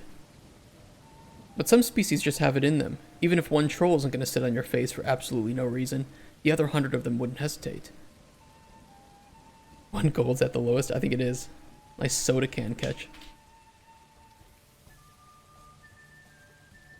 I mean, Spoon, sewer goblins are looked down upon, right? By opening a store that is more accepting, you could change the perception of your species. That's true. I'll have to give it some thought. I mean, look, either way, Spoon, wish you all the best with your pawn shop. Thanks, human. Okay, so what poison were you looking for again? Something to whip them up into a frenzy, stronger the better. Want to coat my dagger with it and start slicing. Okay, I can do that. Let's get him this frenzy potion.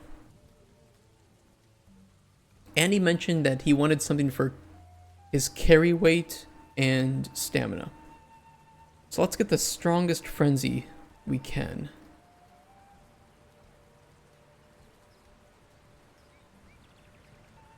One of the aspects to the alchemy too is processing. So of course I cheated in all the ingredients, but you know, you have like the base ingredient here, right? Like the snake eye, represented by a wonderful cube at the moment, like everything else.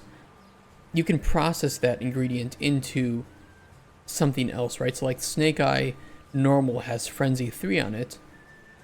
Well, if we ferment it, we get frenzy 4. But it does increase the bitterness and sourness of the ingredient quite a bit. Let's just see you go through dialogues after you were doing those dialogue nodes for hours, weeks. I think I spent 2 weeks writing all this dialogue for him. And it's not even all of it. I still have a lot of lore left to write for him. So Frenzy 4 is great. That would be perfect for what we want, so we can throw this in the Cauldron and see if we can get another Frenzy 4 on something.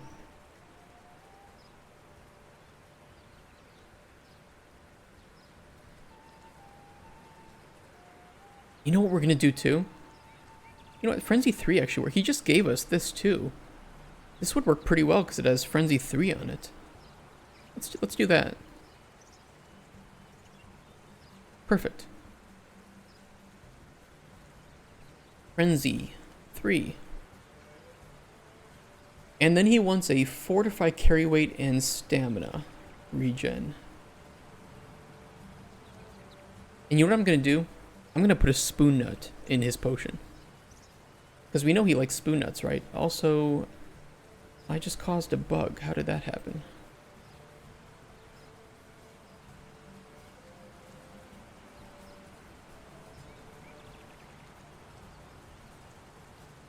I don't know, I just caused a bug. Well, we'll see if I cause it again. Yeah, it's weird, I like right-clicked an empty space and it...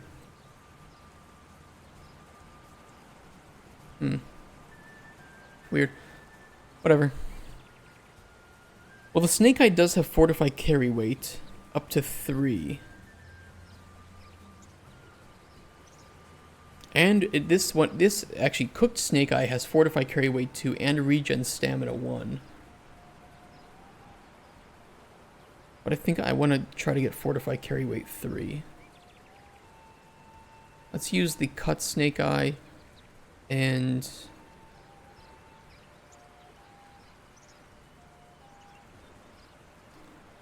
distilled red teacup might work. Okay, Fortify Carry Weight. Let's see if we can get Regen Stamina. Cooked Bullet's pretty nice.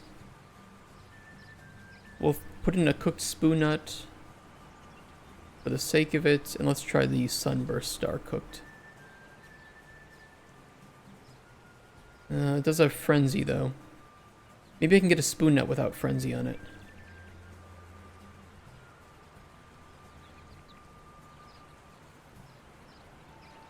They all have Frenzy on it. Okay, let's see. Well, the Frenzy's being added from the Snake Eye, so maybe we can find something else that does Fortify Carry Weight 3 that doesn't have Frenzy.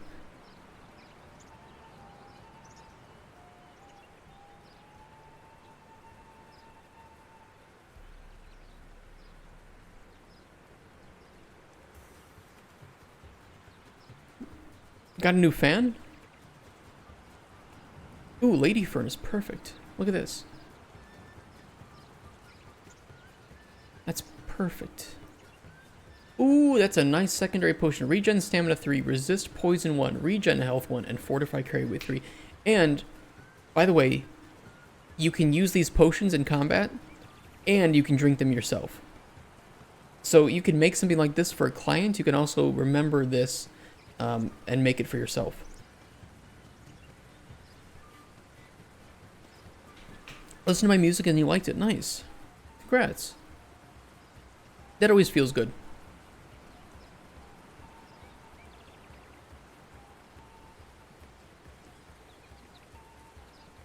Let's call Fortify. Major Fortify.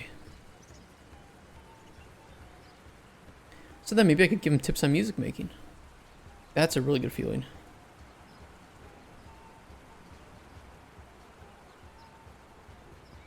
Okay, I got your potions. Here is your Frenzy potion. And here is your Major Fortify. Let's see what happens.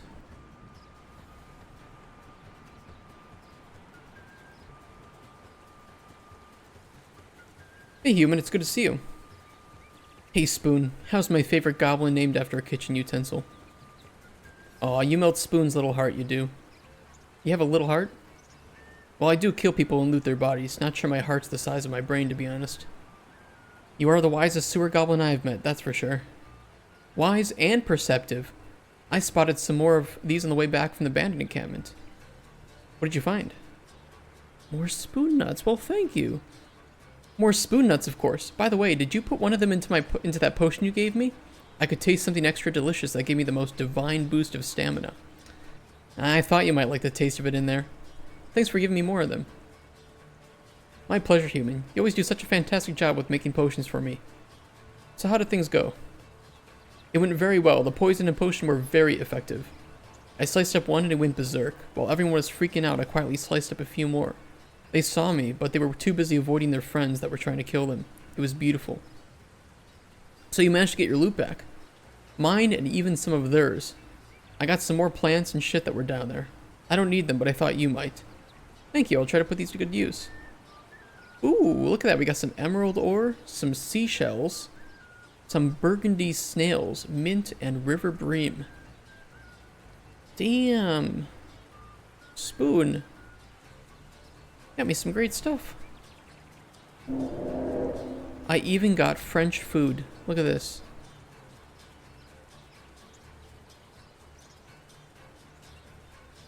Only reasonable, I help you considering how much you've helped Spoon.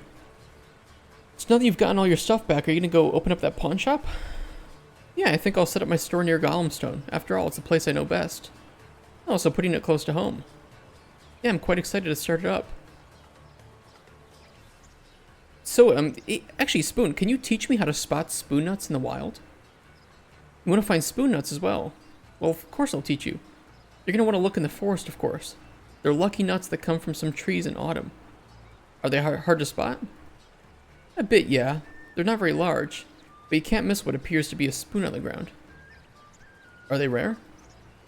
To the trained eye, they're not too uncommon. That's why I'm going to train your eyes. Well, thanks, Spoon. So, if you ask him that, actually he teaches you how to find them, so you won't actually spot them in the game. They won't be visible for you in the game. But if you ask him how to spot them, you should be able to find some spoon nuts in the game. You just gotta know where to look. Where is one?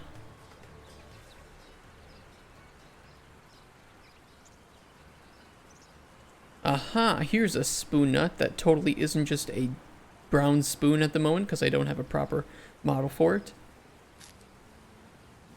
So if you ask him how to teach you how to spot spoon nuts, you will find a new ingredient in the world. Which is pretty cool.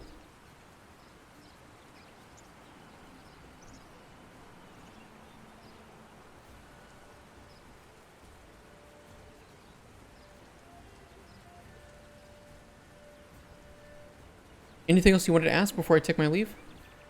Yeah, will you sell anything other than spoons in your shop?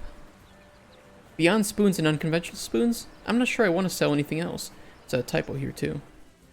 3A.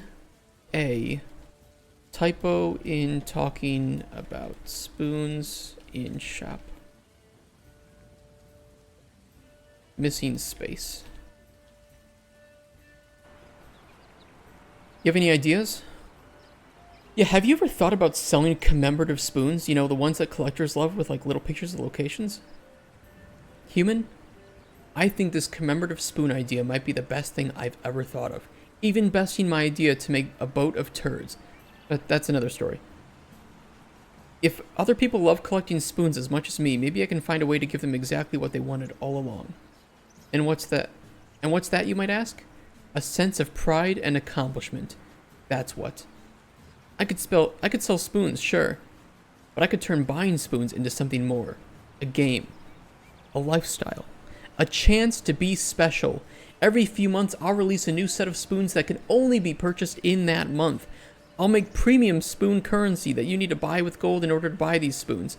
Maybe it'll be 1,000 spoon currency for one piece of gold. That way it'll feel like you're gaining a lot for a little. Spoon, I'm not really... Pink spoons for women, of course, or gold spoons so that you can show off how much money you spend on spoons. We can make the spoon slightly larger over time so that individuals who buy the newer spoons are more efficient at scooping things up than people who don't buy the newest ones. That'll create jealousy. Spoon, don't you think that maybe we can even put the spoons in boxes so you can't see them, and then you can buy the box to see which spoons you get. We can number the spoons or tell other people that some spoons are more rare than others. Friends and family will argue about who has more rare spoons, and maybe they'll even spend all their hard-earned gold at my store to buy spoons. It's perfect. Perhaps I could even sell parts to make your own spoons. Shove a handle into a head, change it out if you don't like the color of or material. Once people are addicted to buying my commemorative spoons, I'll start selling retro sets of spoons that are actually just normal spoons. I can even put a little sign next to it showing a sale. And on the sign it'll say something like 800% value. Spoon, please. We can run sales and even beyond that. Maybe if you buy 2 spoons at twice the normal value, we'll throw in 2 more spoons for free. Or human, what about this? We'll do a stamp system. With a spoon-shaped stamp, of course, where if you buy more than 1.5 spoons in a single purchase, we'll give you a stamp. Then, after enough stamps, we'll throw in a spoon for free. A unique spoon that can only be obtained from the stamp system, of course. We could even encourage individuals to come in and buy at least 1 spoon every day. And if they do that, we'll throw in a unique spoon at the end of the week. Now you may be wondering, where is Spoon going to get all these spoons? Well, I have the perfect idea. All the sewer goblin children back at home, they don't do shit during the day. I could have them smelting spoons down there in the sewers. We do that sometimes for weaponry. The fumes make us a bit lightheaded, and we sometimes faint, but I'm sure it's nothing. The kids can handle it. Spoon! Oi, why are you interrupting my plans, human? I just wanted to say that this is the most brilliant business plan I've ever heard in my life, Spoon. This will definitely succeed and never cause any issues. What the fuck is going on? We just turned Spoon into a monster. He is incorporating every single pay-to-win loot box microtransaction feature into his store to sell spoons to people. We have pushed him down a path that he will never recover from. You gonna go visit your dad in jail? I was thinking about it, but I want to make him proud. I mean, what would it take to make him proud? My dad never wanted me to follow in his footsteps, so I suppose making sure I haven't done that is a good start. You mean being a thief? No, getting caught and going to jail. Of course we have to steal. How else are we going to make a living? Or at least that's what I used to think. Now I think it's not really worth it, which is why the pawn shop seems like a better bet. Will starting the shop make him happy? Having it be successful will undoubtedly make him happy, especially since we're selling spoons to the masses. Oh, so you're going to get the business running first and then give him a visit? Exactly. I was thinking of bringing him a gift, but I wasn't quite sure what to get him. You know, you could get him a commemorative spoon, like with a picture of the jail etched in it. That's a great idea, human. I could even sell entire sets of these things. You can make so much money this way. Now, it shouldn't lead back into this dialogue, but it does, so that's a little bug we have to fix. 3A, visiting dad in jail pushes you into commemorative spoon dialogue even when you've already been there. Right now we're like fixing bugs, so we're going through dialogue normally and just seeing if we find any problems with it. Spoon is such a he really is a character. Okay, you gonna go end up racing that Ratman again? I think so, yeah. I'll have to think about it some more. Come back to you for a potion if I decide to. Hey, you've got this, Spoon? I'll be sure to make whatever potion you need.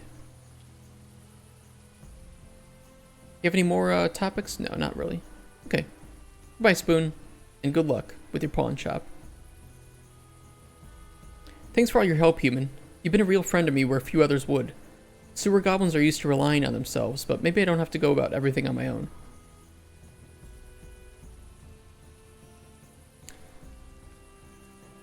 May Stenchus watch over you as he continues to restore this flat world's water supply. May Stenchus watch over you as well, human. And I hope to see you again after you open up the shop, Spoon. Don't forget to let anyone inside the shop, as long as they're paying customers, remember. I haven't forgotten our talk. It might be rough, but the money I'll make from it should help me afford any extra security. And don't forget not to gossip, or else I'll track you down and use the judge on you. Spoon could use a shower, actually. Not gonna gossip to earn it, though. Hey, and if you ever get back to the Gomstone sewers and learn what Shu was doing with that rake, I'd love to hear it. I'll definitely stop by and let you know what that idiot is doing. And last but not least, Spoon, if you ever end up selling those commemorative spoons, put my HUD on one of them, will you? You think Spoon would be so ungrateful not to honor this lovely friendship with a commemorative spoon? Just what kind of sewer goblin do you think I am? Of course I'll do it.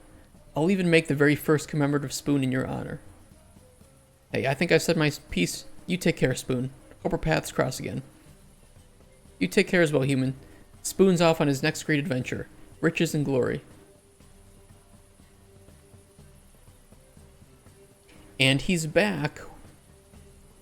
So, Spoon's story ends there, unless you do a few things. If you convince him to do the race rematch, he'll come back looking for a potion for that. And if you convince him to open up his pawn shop, right? So there's a couple things here. If you laugh at his dreams, or you never ask him about his pawn shop, he has no reason to tell you about it, right? So he'll never mention it. And if you laugh at his dreams, he will not want to come back and tell you about the pawn shop.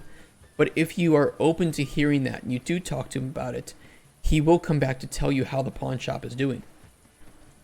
And then there's a few other small cases here. So because we convinced him to allow anyone into his shop, like trolls, he actually ends up getting married. And we're going to see that here in a second. Sorry to spoil, but, you know, I think that reactivity is part of... It's very easy to see that what I'm saying to him is the only option that can happen with him. But there are many, many ways that you can fail. You can end up with him ending up in jail, for instance. He doesn't find his gold. He ends up going adventuring with a party because he doesn't have any money. And you don't really help him. He might end up married. He might end up not. He might end up dying in the race. He might end up being disqualified from the race. Tons of different things can happen.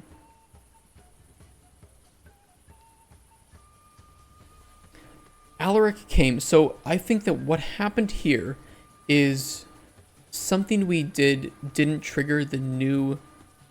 There's something weird happening with some of the choices that are being made, and I think they're being set wrong.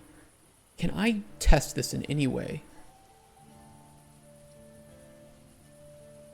We're doing bug fixing today, so there are going to be bugs that prevent things from happening the way that they should, so, you know, expect that today. Really is a good character. Love the choices matter in an industry where choices matters. It really is just a check mark, and I had to explain that to so many publishers. I'm like, I'm going to say something here, and you're going to hate me for it, but choices matter in this game. They're like, we hear that a lot. I'm like, I'm sure you hear that a lot, but what if I told you they actually do matter? And that's the reason that, like, Spoon exists as a character, is that I can make, like, a trailer to show Spoon, especially if I get some voice acting here, and I can show different ways that his story will unfold, and I can use that as proof for publishers.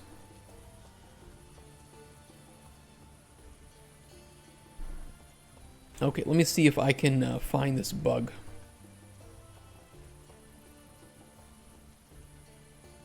What happened? Where's my game instance?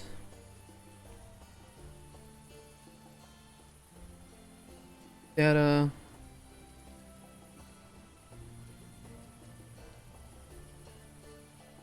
I need to see what some of these effects provided are, but I don't have it initialized.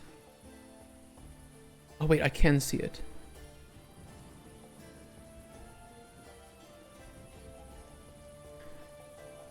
To Thief 3B, that's fine. So you can see here some of the choices that get saved as we do things. I can zoom in a bit so you can see it a bit better. So we initialize choices at the start of the game, and we can see how some of the things that we've asked have had an impact, and how these then impact some of the story, right? Ask Thief about Golem Stone, have heard about Stenchus, understand that hands are spoons, received Spoon Nut, but something fucked up here.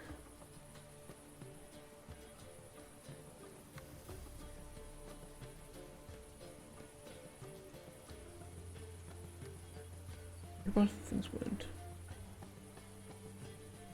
Spoon sells commemorative spoons.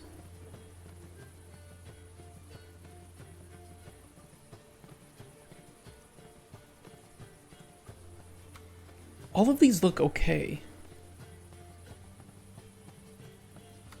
So I don't know why he doesn't show, unless I didn't force some of Spoon, unless Spoon is okay, because wait, is Spoon still alive? Where's the character status map?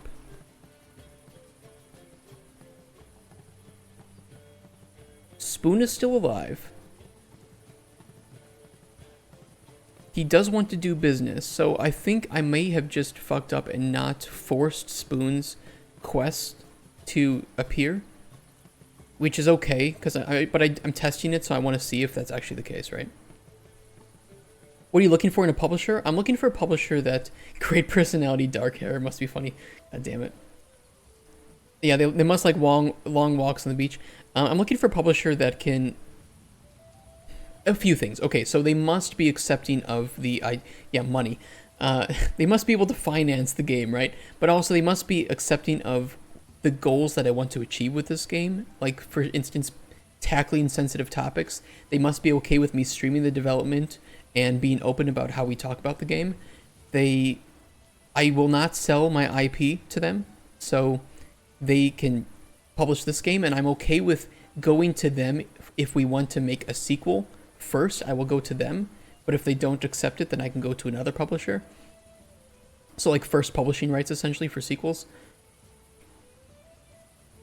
And really just accept our values of being transparent, collaborative, and ethical, right? So if they want to try to force microtransactions or loot boxes in my game, or they want to have day one DLC or bullshit like that, not doing it, not accepting that. Must be okay with Raptor calling your customers a retard. Well, some people are retarded. Like, dude, I make retarded decisions all the time. No one is immune to being retarded. I am repurposing that word because really I don't think that anybody uses it anymore to describe mentally handicapped individuals. Day one DLC just updating content that was supposed to be in the game already. Yes, it was. And look, I think day one updates are understandable. They exist because primarily because of like consoles, right? Because console certification can often take up to a month or more. So by the time you submit your build to be considered for release, you still have like a month left of development sometimes. So what are you going to do? Well, you're just going to fix bugs, but then you can't submit a new build because then you would have to restart the certification process. So day one updates. No, yes, day one updates are meant. You're right. They're meant to fix shit that couldn't get published in time, not to add content. Although unless it was like, you know, there are like case scenarios of it was supposed to add content that we forgot there. But yeah, you know, I think we both agree with that use case. But you know how it is. There are devs that take on a publisher without financial support. Yes, I mean, you can. So a publisher can do more than just publish your game. They can also just handle marketing. They can just do porting. I don't think it's pointless. Absolutely not. It's just publishers have different services. So they can publish your game or you can use them for marketing. There's so many different uses for publishers that you don't need them to publish your game. They would just be handling like the porting, for instance. There are some great publishers that do exceptional work with porting and localization. So you just contact them and say, hey, can you guys work with me on these services? And so they are technically a publisher working with you, but they're not publishing your game. They're just working on porting and localization. If they don't have money to give you, do they have money for marketing? I think there was a different question. I think it was that, would a developer go to a publisher and not seek for financial support? Unless I misunderstood that. I may have misunderstood that, or one of us might have. Not like you do made to add wish list unless you do a AAA game, yeah. I mean, I wouldn't run ads on like Facebook or, for instance, if my game wasn't seeking to market to an audience that's on Facebook. I think most of the audience for my game is probably going to be on Twitter, potentially Instagram, and TikTok. And then, of course, we just do like Twitch and stuff like that. That's where I think the market is. You have to market where the customers are, right? Still the core things about budget. I might have misunderstood, but maybe Chris with Bliss, were you saying when you asked, are there devs that take on a publisher without financial support? Did you mean, are there developers that will go to a publisher and seek services that aren't for financial support? Or, I guess, you know, what were you meaning there? Because I think Lazy Fangs and I understood the question differently. Turtle EU out alive. Good. Good. It's free marketing. If look, I'm not doing the controversial topics to get marketing, but it literally is free marketing when I have a character that has done something controversial. Or I allow the player to do controversial things like purposefully get people killed. It's beautiful. I get all of the articles written about me. I get on Reddit. I get tweets about it. It's so easy. Starfish in a lake, right? Dude, somebody caught a car, okay? So this fishing thing is pretty wild. Okay, so this should have spawned dialogue 6. Spoon's pawn shop open, true. Character status thief alive. Thief wants to do business, true. Oh, we don't force it to top, so you know what I bet happened? Is it's spawning Alaric, who is our old tutorial character, because he had a much higher chance to spawn, and we didn't force Spoon. So I think Spoon is okay. We're gonna do Alaric first, and he's not well written because he was our tutorial character. Started doing marketing for indie devs with a publisher contract for some time, but it was a tough niche. Marketing for indie devs with a publisher contract. The thing is, I see a lot of indie developers who think that they don't need to do marketing because they want to do it all themselves. But the problem is most people who are developers aren't good at marketing. Sad to say. Like, even me, I'm bad at marketing. So I don't want to do it myself. What's your story, Alaric? I'm known as Alaric, real both ancient. Okay, whatever. Oh yeah, this one was still fucked up because it's part of the old system. What kind of potion are you looking for? I'm in need of a potion that can both fortify my health and help restore my mana, and he wants it to be a sweeter taste. Okay.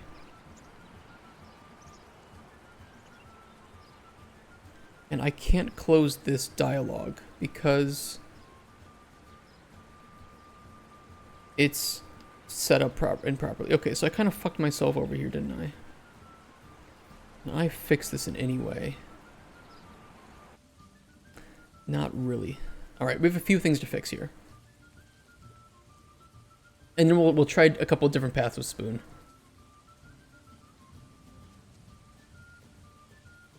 If you already know about how goblins treat gossipers, dialogue doesn't react that way when you ask about his friends. That would be in here. Marketing and socials are hell, they really are. Currently paying a dev and an artist to create a small game prototype to see how I can market it. Paying both hourly is less than I make in B2B marketing. Jesus.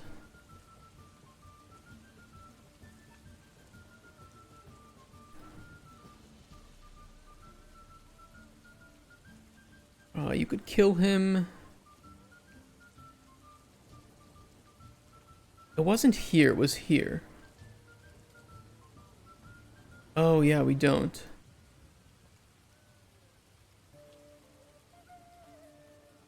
We save a choice, but we don't ever actually put in any info of... Okay, I see what we need to do. Where is the choice for this?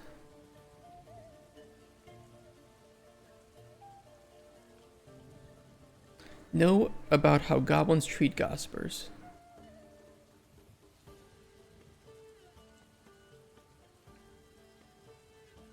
Condition, save choice. This is false. And we'll lead slightly down a slightly different path if you already know about this.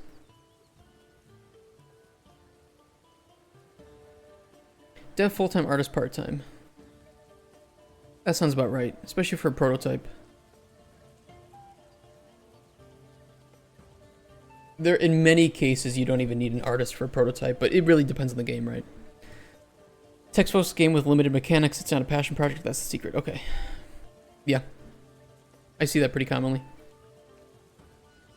I was thinking of doing that too, but I don't have enough money, sadly. But there are a couple of game prototypes I'd love to have made. That if I had the money, I would pay a couple teams to work on them.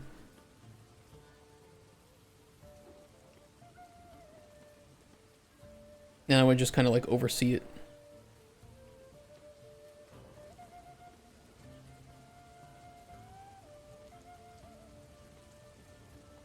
What if you spread a rumor and got the other goblins? What if you spread a rumor and say that it was him so that he gets forcefully washed? What engine would you use? Probably Unreal. Just because then if the prototype is successful, I could get a team onto it and work on it myself. Full-time devs do cost a lot, but it depends on experience and where you're hiring them from.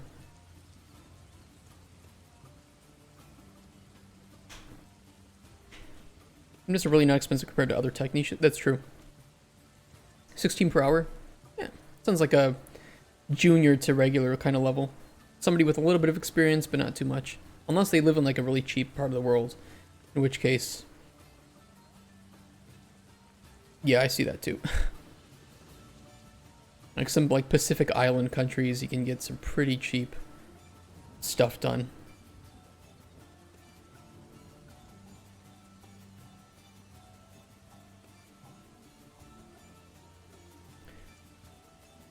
That could work.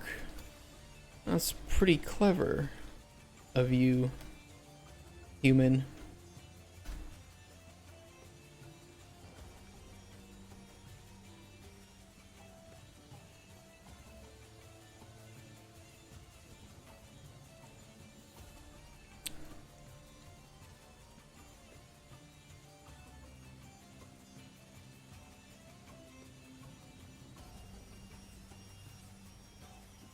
It is pretty cheap. That's pretty cheap.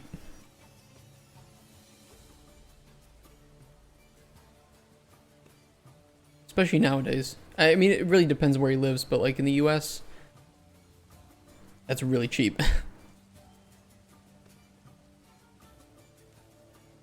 2K's multi-net, yeah, but it just depends where you live. Like if that was in the US, 16 an hour is trash.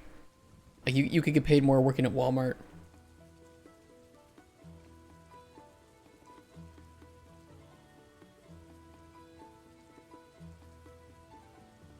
RPG Maker $12 right now and has everything you need to make a game, assets and all. Just focus on making something for marketing.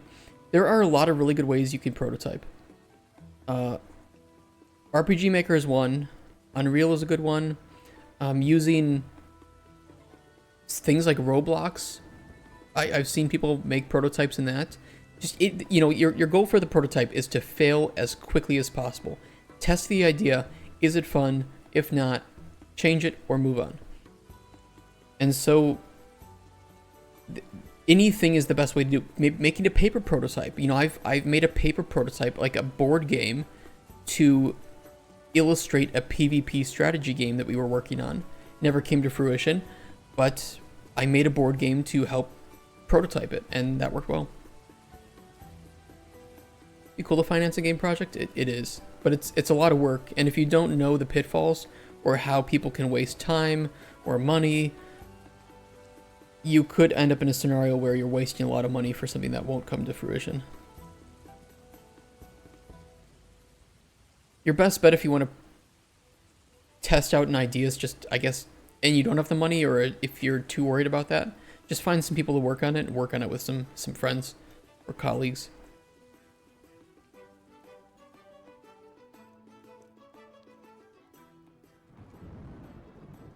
Okay, that bug is fixed. 3A typo in talking about spoons in shop.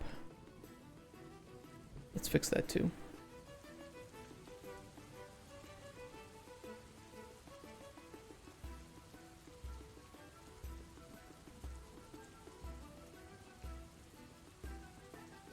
There it is.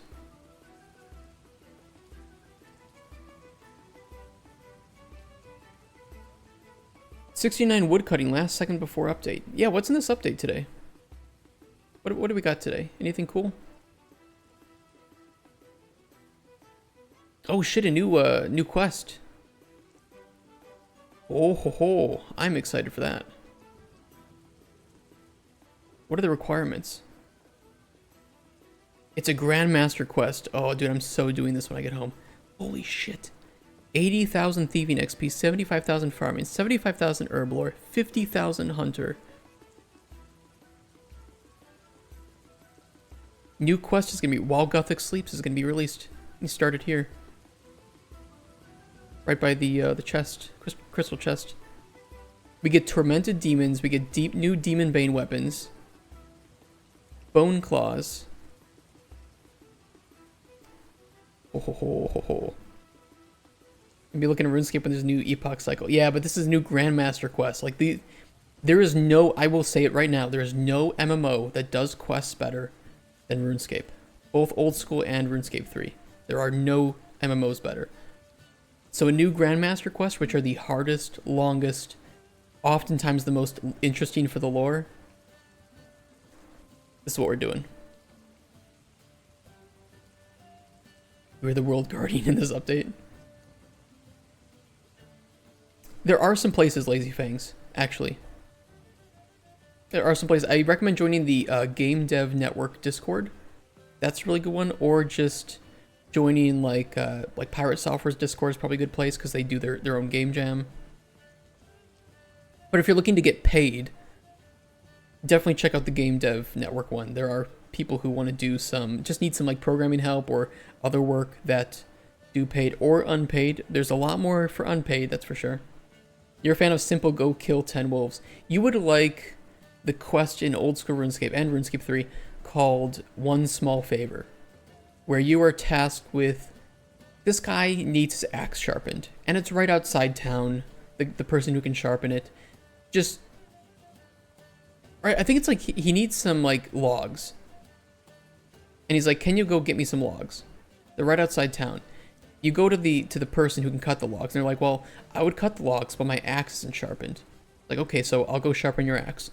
So then you go to the person who can sharpen the axe, and the guy's like, well, I can't help you because my friend is going to die in this trial. Like, he's on a trial for his life. It's like, okay, I'm gonna go talk to the witness for the trial. And she's like, well, I'll change my statement, but I need you to help me collect this thing. A chain, yeah, it's love those. It's an iconic quest because it's making fun of like the quest that just asks you to do the simple things, and it just keeps going and going and going, and then you have to go all the way back and to give the people the things they want once you reach the end of it, and then finally you can give this guy some logs, and you know what he says? You know what this fucker says? What took you so long?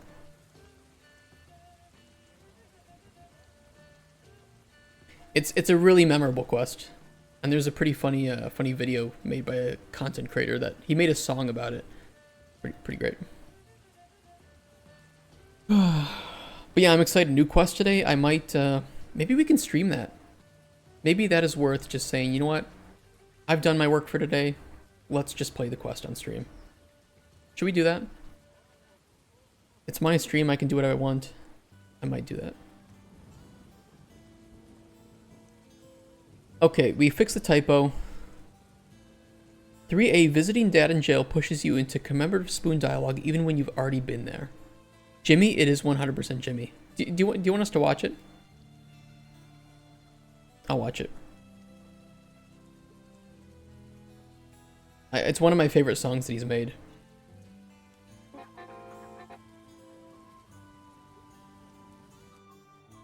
Alright, we'll watch it. Where's the song?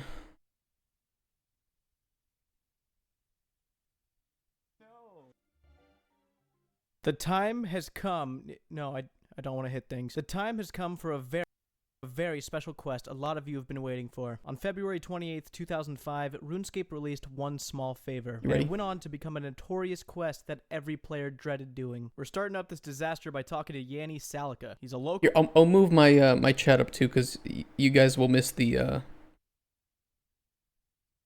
dialogue box. 2000, yeah, it's 2005. Isn't that crazy? But if you like the quests that are just, yeah, if you do like the quests that are just go kill X of these, you're right. Datu's completely correct. There is an entire skill in RuneScape that is just go kill this number of these things, and the rewards for it are incredible. You get some of the best weapons and some of the best bosses in the game by doing that skill. Local antique collector in Shiloh Village. We just told him we're bored and we want something exciting in our life. Oh, you got it, Chief.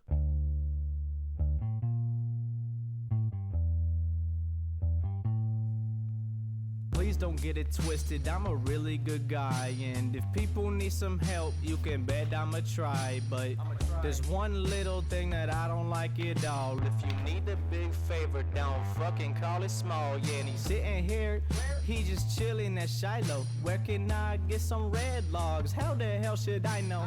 Forester outside, machete in the grass. She said, if you want logs, go sharpen my axe. So went west and talked to Captain Shanks. He said, blow me kid, I'm busy, no thanks. Across the sea to see Brian, I think he was crying. They said his friend about to die, but the witness is lying. Look down the drainer, that's Aggie the witch. She said, hold up, Jimmy's being a bitch. Whoa, what? My head started to sizzle. She said, not you dummy, I mean Jimmy the chisel. So I went down to Ham. Listen, Johannes, I'm looking for Jimmy, and if you killed him, be honest, I zoned out. Didn't hear what he said. Besides, eat shit and go see Farmer fucking Fred. Freddy said he needed chicken, so go and get Seth. Running around RuneScape, I started thinking about death. Seth, man, where the hell are your little chickens? He said, wait, first, I got some cages that need some fixings. This is great. Please, just do this, don't be a dick. Oh god damn it, this motherfucker is sick. Apothecary got the cure, but his pop broke, he failed. I need another one, go to Tassie, she can tell. Tassie getting bullied, she needs some help. There's a dwarf in the cave that's been giving her hell. Yo, Spike, calm down, man, what the hell is you doing? Don't you have a dwarf wife that you should be screwing? He said, nah man, I just wanna be a druid, but I'm 3 feet tall, and I don't know if I could do it. Hey yo, what's poppin', Sanfu? I need a favor now, see? He said shut up, and bring this gnome guy some tea. So I got the tea, my motivation crashed. I talked to the captain, he said he wants some trash. I went to the dock, Arhane here, he wouldn't talk. He said I need to know the weather, it's getting cold as fuck. What the hell is this guy's name? I don't know. But he got a missing person, where the hell did she go? Went down to the cave, no person in sight. Oh shit, there she is, she frozen in carbonite. Yo wizard, how I get this girl out the fucking wall? He said I need a complicated potion, that's all. Just keeps going. Down to Tyndall, he got the potion, that's a bet. But he said when he sleeps, he be hurting his neck. So I went down to Rand so he can stuff his bed. He told me there's a gnome over there trying to give him some head. What? Hey gnome, what's this all about?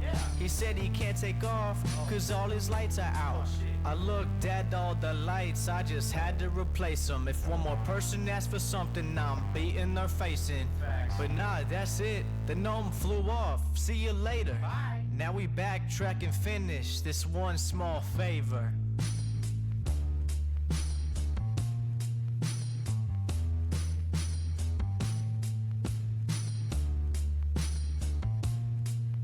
It's just so great. It just takes you around the entire fucking world. All to bring this asshole some logs.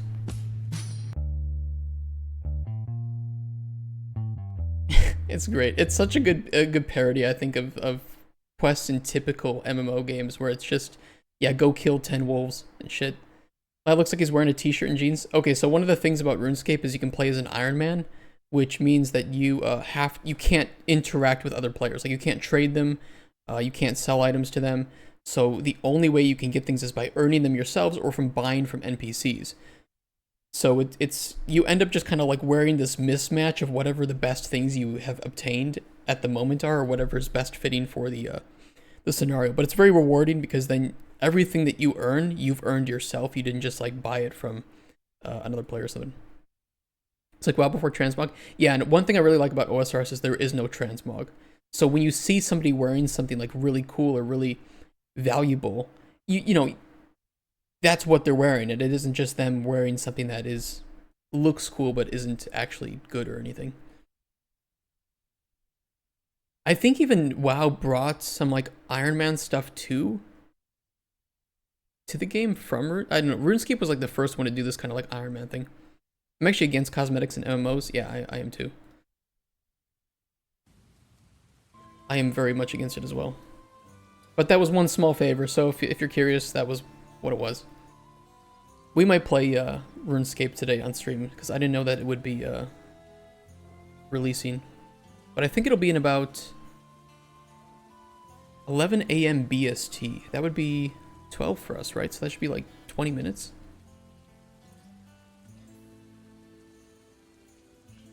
Yeah, so like in 20 minutes, I guess we'll play it. Fuck it. Whatever. But the mismatch of armor with pink chest is pretty cool. It's pretty great. There's a whole like there's something known as Fashionscape, which is essentially just people wearing different outfits and items that they think look cool together in the game. It's a whole genre of people just wearing mismatched items from different sets and different eras to get wild results. Everything says fashion. Yeah, it does. It's pretty cool. But I like that, you know, and I like the game too. I like what RuneScape really kind of pushes you to do is to mix and match your armor sets for different scenarios. So you might be wearing ranged armor, but killing somebody with melee. And the reason is because the ranged armor provides better magic defense, and you need that to prevent taking some magic damage. But the best way to fight the enemy is with melee. So, you know, you'll have this like weird mix of armor and weapons at different tiers and for different scenarios. You know, you have weapons that are better with piercing damage, weapons that are better with crushing. So you just different things for different scenarios.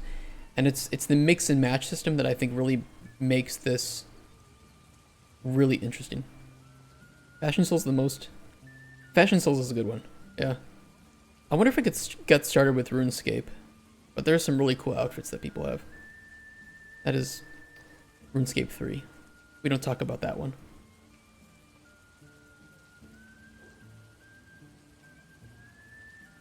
Fashion Souls is the most known one? I don't know. I think Fashionscape probably existed before. But I don't know about that. Just a guess.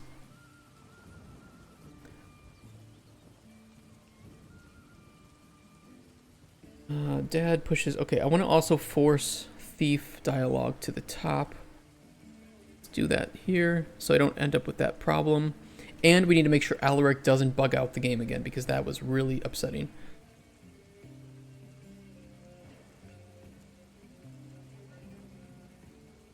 Dialogue Thief 6. Spawning conditions. Force to top. That's at force to top. This is at force to top. Okay, so that's fixed. We'll fix Alaric too so that he doesn't bug the game.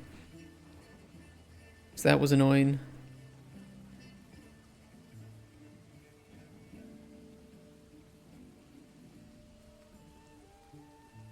RC completely goes against that because of huge negatives for other fighting styles unless you use weak or hybrid armor. Yeah.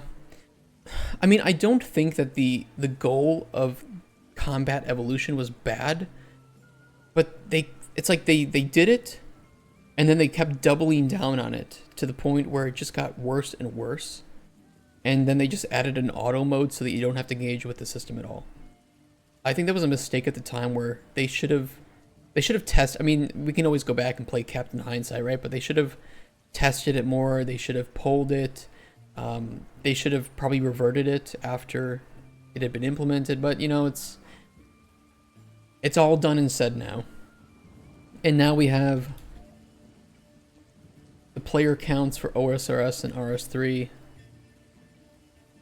And we have, that was server downtime, but we have generally, this is the total number of RuneScape players, this is Old School Runescape, and this is RS3.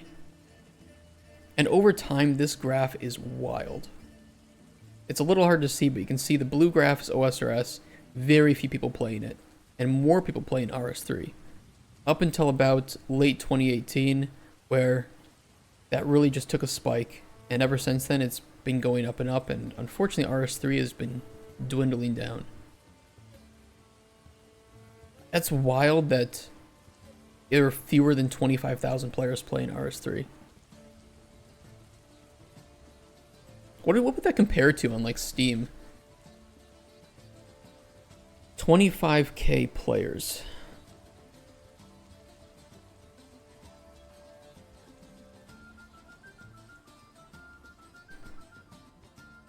Like Left 4 Dead 2, if you could consider that. Ark has fewer, so kind of like Ark is in the same spot as RS3 at this point.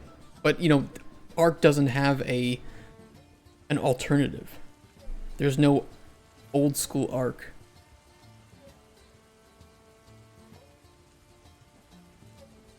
It's kind of crazy. And there's the loot anime hideouts in PoE. There are the loot anime hideouts. The 2B teleporter. Have you guys seen that in PoE?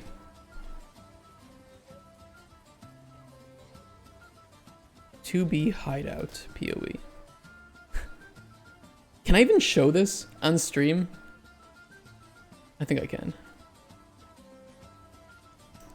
That's the teleporter.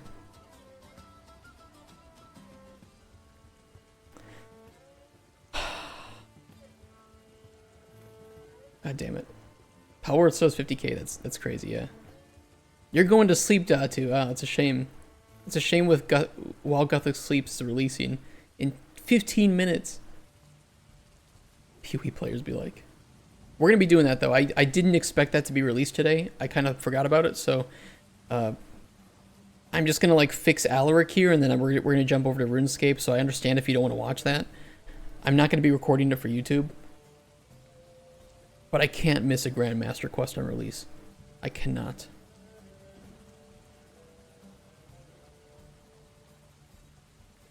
We need to make sure...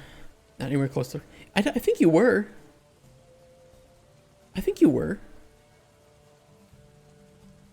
You're not far off.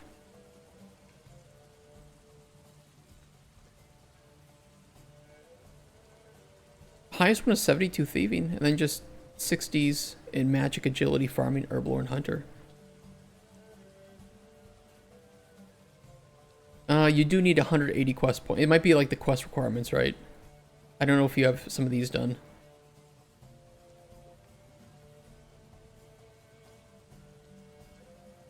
I don't know what QPs you're on at the moment.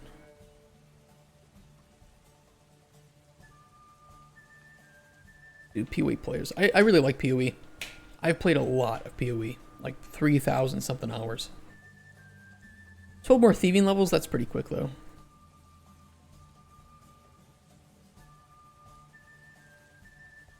We're just going to set to show the dialogue close button for both of these because I don't have it set up properly. I probably should delete Alaric at this point, but you know, it's another NPC. I have it here. It's good for tutorial.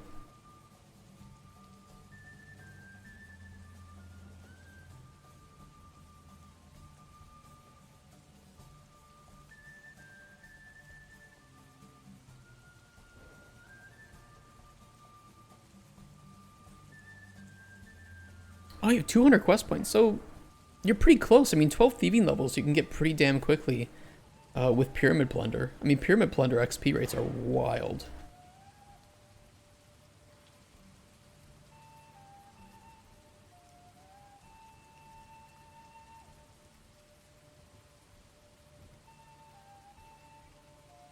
They don't have XP per hour here.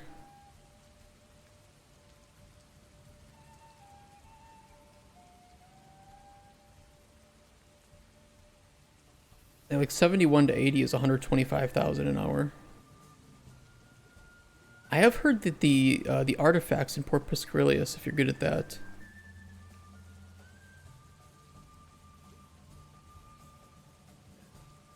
I've heard too that Varlamore is pretty nice.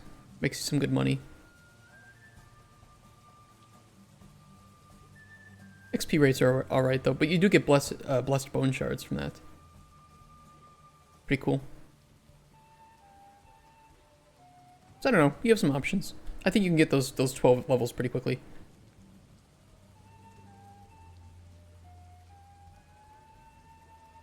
Okay, that means we will test more dialogue tomorrow. I'm pretty done with dialogue. If you guys have been watching my YouTube or watching these streams, you'll know that I have been testing dialogue for, or I've been writing dialogue for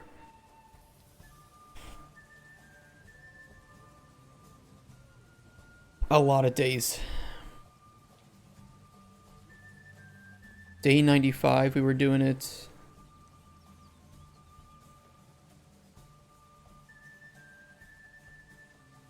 I'm pretty sure we've been doing it for like the past 10 streams. So 2 weeks. Obligate reminder, please play game. Yes. How can I do that? Can I do that quickly? I hate to ask that. How much time does it take?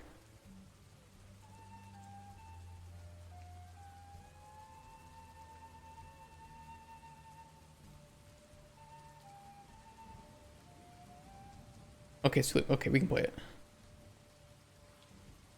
Looking at Game Dev Network. Jesus, the unpaid section is as bad as it gets. I think that's the one that I'm... Yeah, it's bad.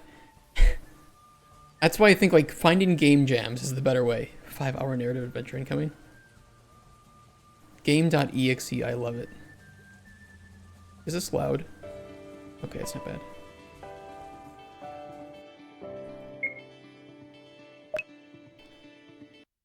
Did you make this UI, or is this...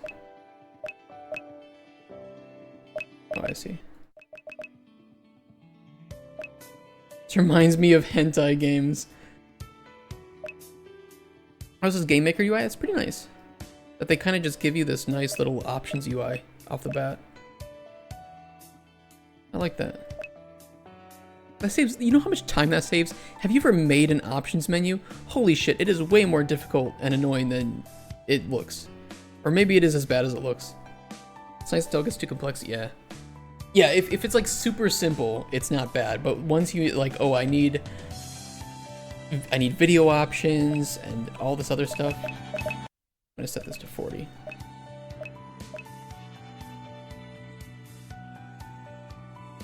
Okay, looks good. Oh, I'm a girl? Ooh. How do I go in here?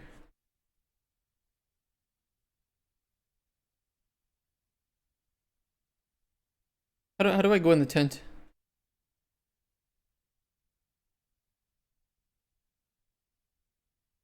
I like the edge scrolling. It's nice. Oh, you can't. Okay. Oh, I see. Okay, okay. Go left. You got it. Oh. Oh, this is nice.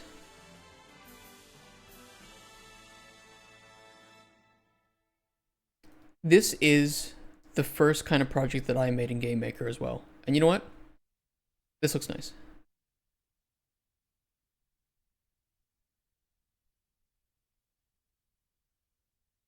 Default menu that comes with the software is much more basic. Oh, I didn't know that.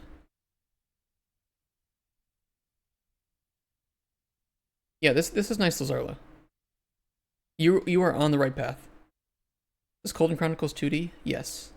I've commissioned Lazarla to make Cauldron Chronicles 2D. There's something satisfying about, you know, this is like Snake level satisfying, right? It's just something about moving around and picking something up and then having it spawn in a different point. It's like Heroin Hero. You remember? Do you remember that game from South Park? Where you chase the dragon and you inject yourself with heroin, but you can never catch the dragon? It's just like a cat with a laser pointer. I have to just go collect it. I have to.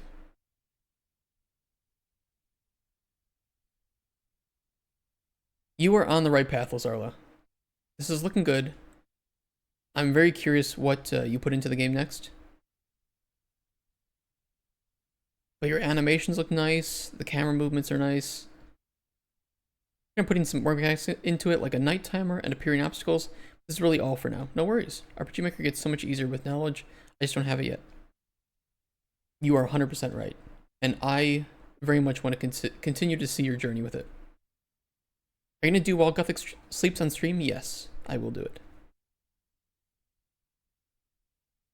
You like 9 quests, which is good for you considering those are like Defender of Varrock, once at Lunar Diplomacy. Okay, Lunar Diplomacy does take time. Defender of Varrock was really quick though.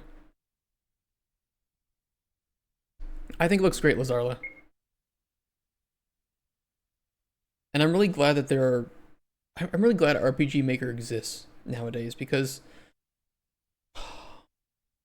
it was just so bad, you know, trying to do like Game Maker stuff back in the day, and it worked, but trying to make like this was about all you could do, and now you just have like this built-in inventory system and fighting system, saving and loading. It saves so much back-end bullshit. I've had to make saving and loading for 3 separate games now, and every time it's been a different beast that's horrible to handle. So this is great. And it works with controller right out of the gate, which is awesome.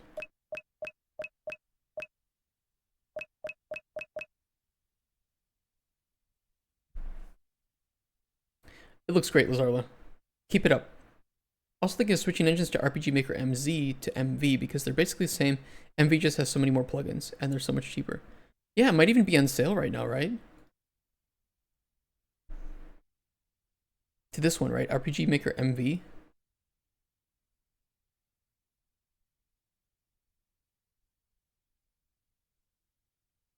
Jesus. Yeah, get it while the Steam sale is still active. I'd say go for it. You do my hardcore iron so I can do demonic gorillas and Zammy more efficiently. Well, we are about to start it up. Switch to UE5. I wouldn't recommend that. Not for somebody just starting out. UE5 has a really big learning curve. It's powerful, but it has a learning curve, and I think it's not better for some things. Making 2D games, I think, is better in RPG Maker, Godot, Unity. Those are just the official plugins. Jesus. That's crazy. There's 846. It's only showing me 200.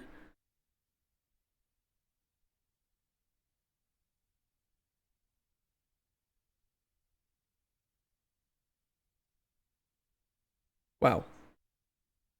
Very happy to start with UE5. Took me like 4 to 5 years to finally finish a super small project after abandoning everything. I show all my abandoned projects on my LinkedIn because, you know, it is what it is, right? There's only one way to learn, and most people overestimate their game scopes like 1,000,000 times before they finally make a game. And I did that. The same problem. This game's too big. I gotta make something smaller. Fan-made plugin library called Yanfly. The whole bundle is $30. Basically, all you need, some people say the options are overwhelming. That's really cool. That's exciting. Hey, Lazarla, every progress bit you make, send me the progress. We'll show it on stream. If you ever need feedback, I'll do it. I'm really, you know, I want to follow your journey with this, so just keep sharing it. In which case, I'm going to start moving over to... what's the quest called? While Gothic sleeps time. While Gothic sleeps, I wake. And we're gonna switch over to Old School. If you want to keep hanging out, you can. If you want to go do something else, I don't blame you. We're switching over to Old School, and I will be ending the YouTube recording there. But I will see you guys on YouTube tomorrow for more of this. For more like testing of Spoon stuff. It's gonna take a long time. I'm the only one testing it. I might get my fiance to play it tonight. Actually, that'd be a good idea. I might do that. Bye-bye. Bye-bye, YouTube.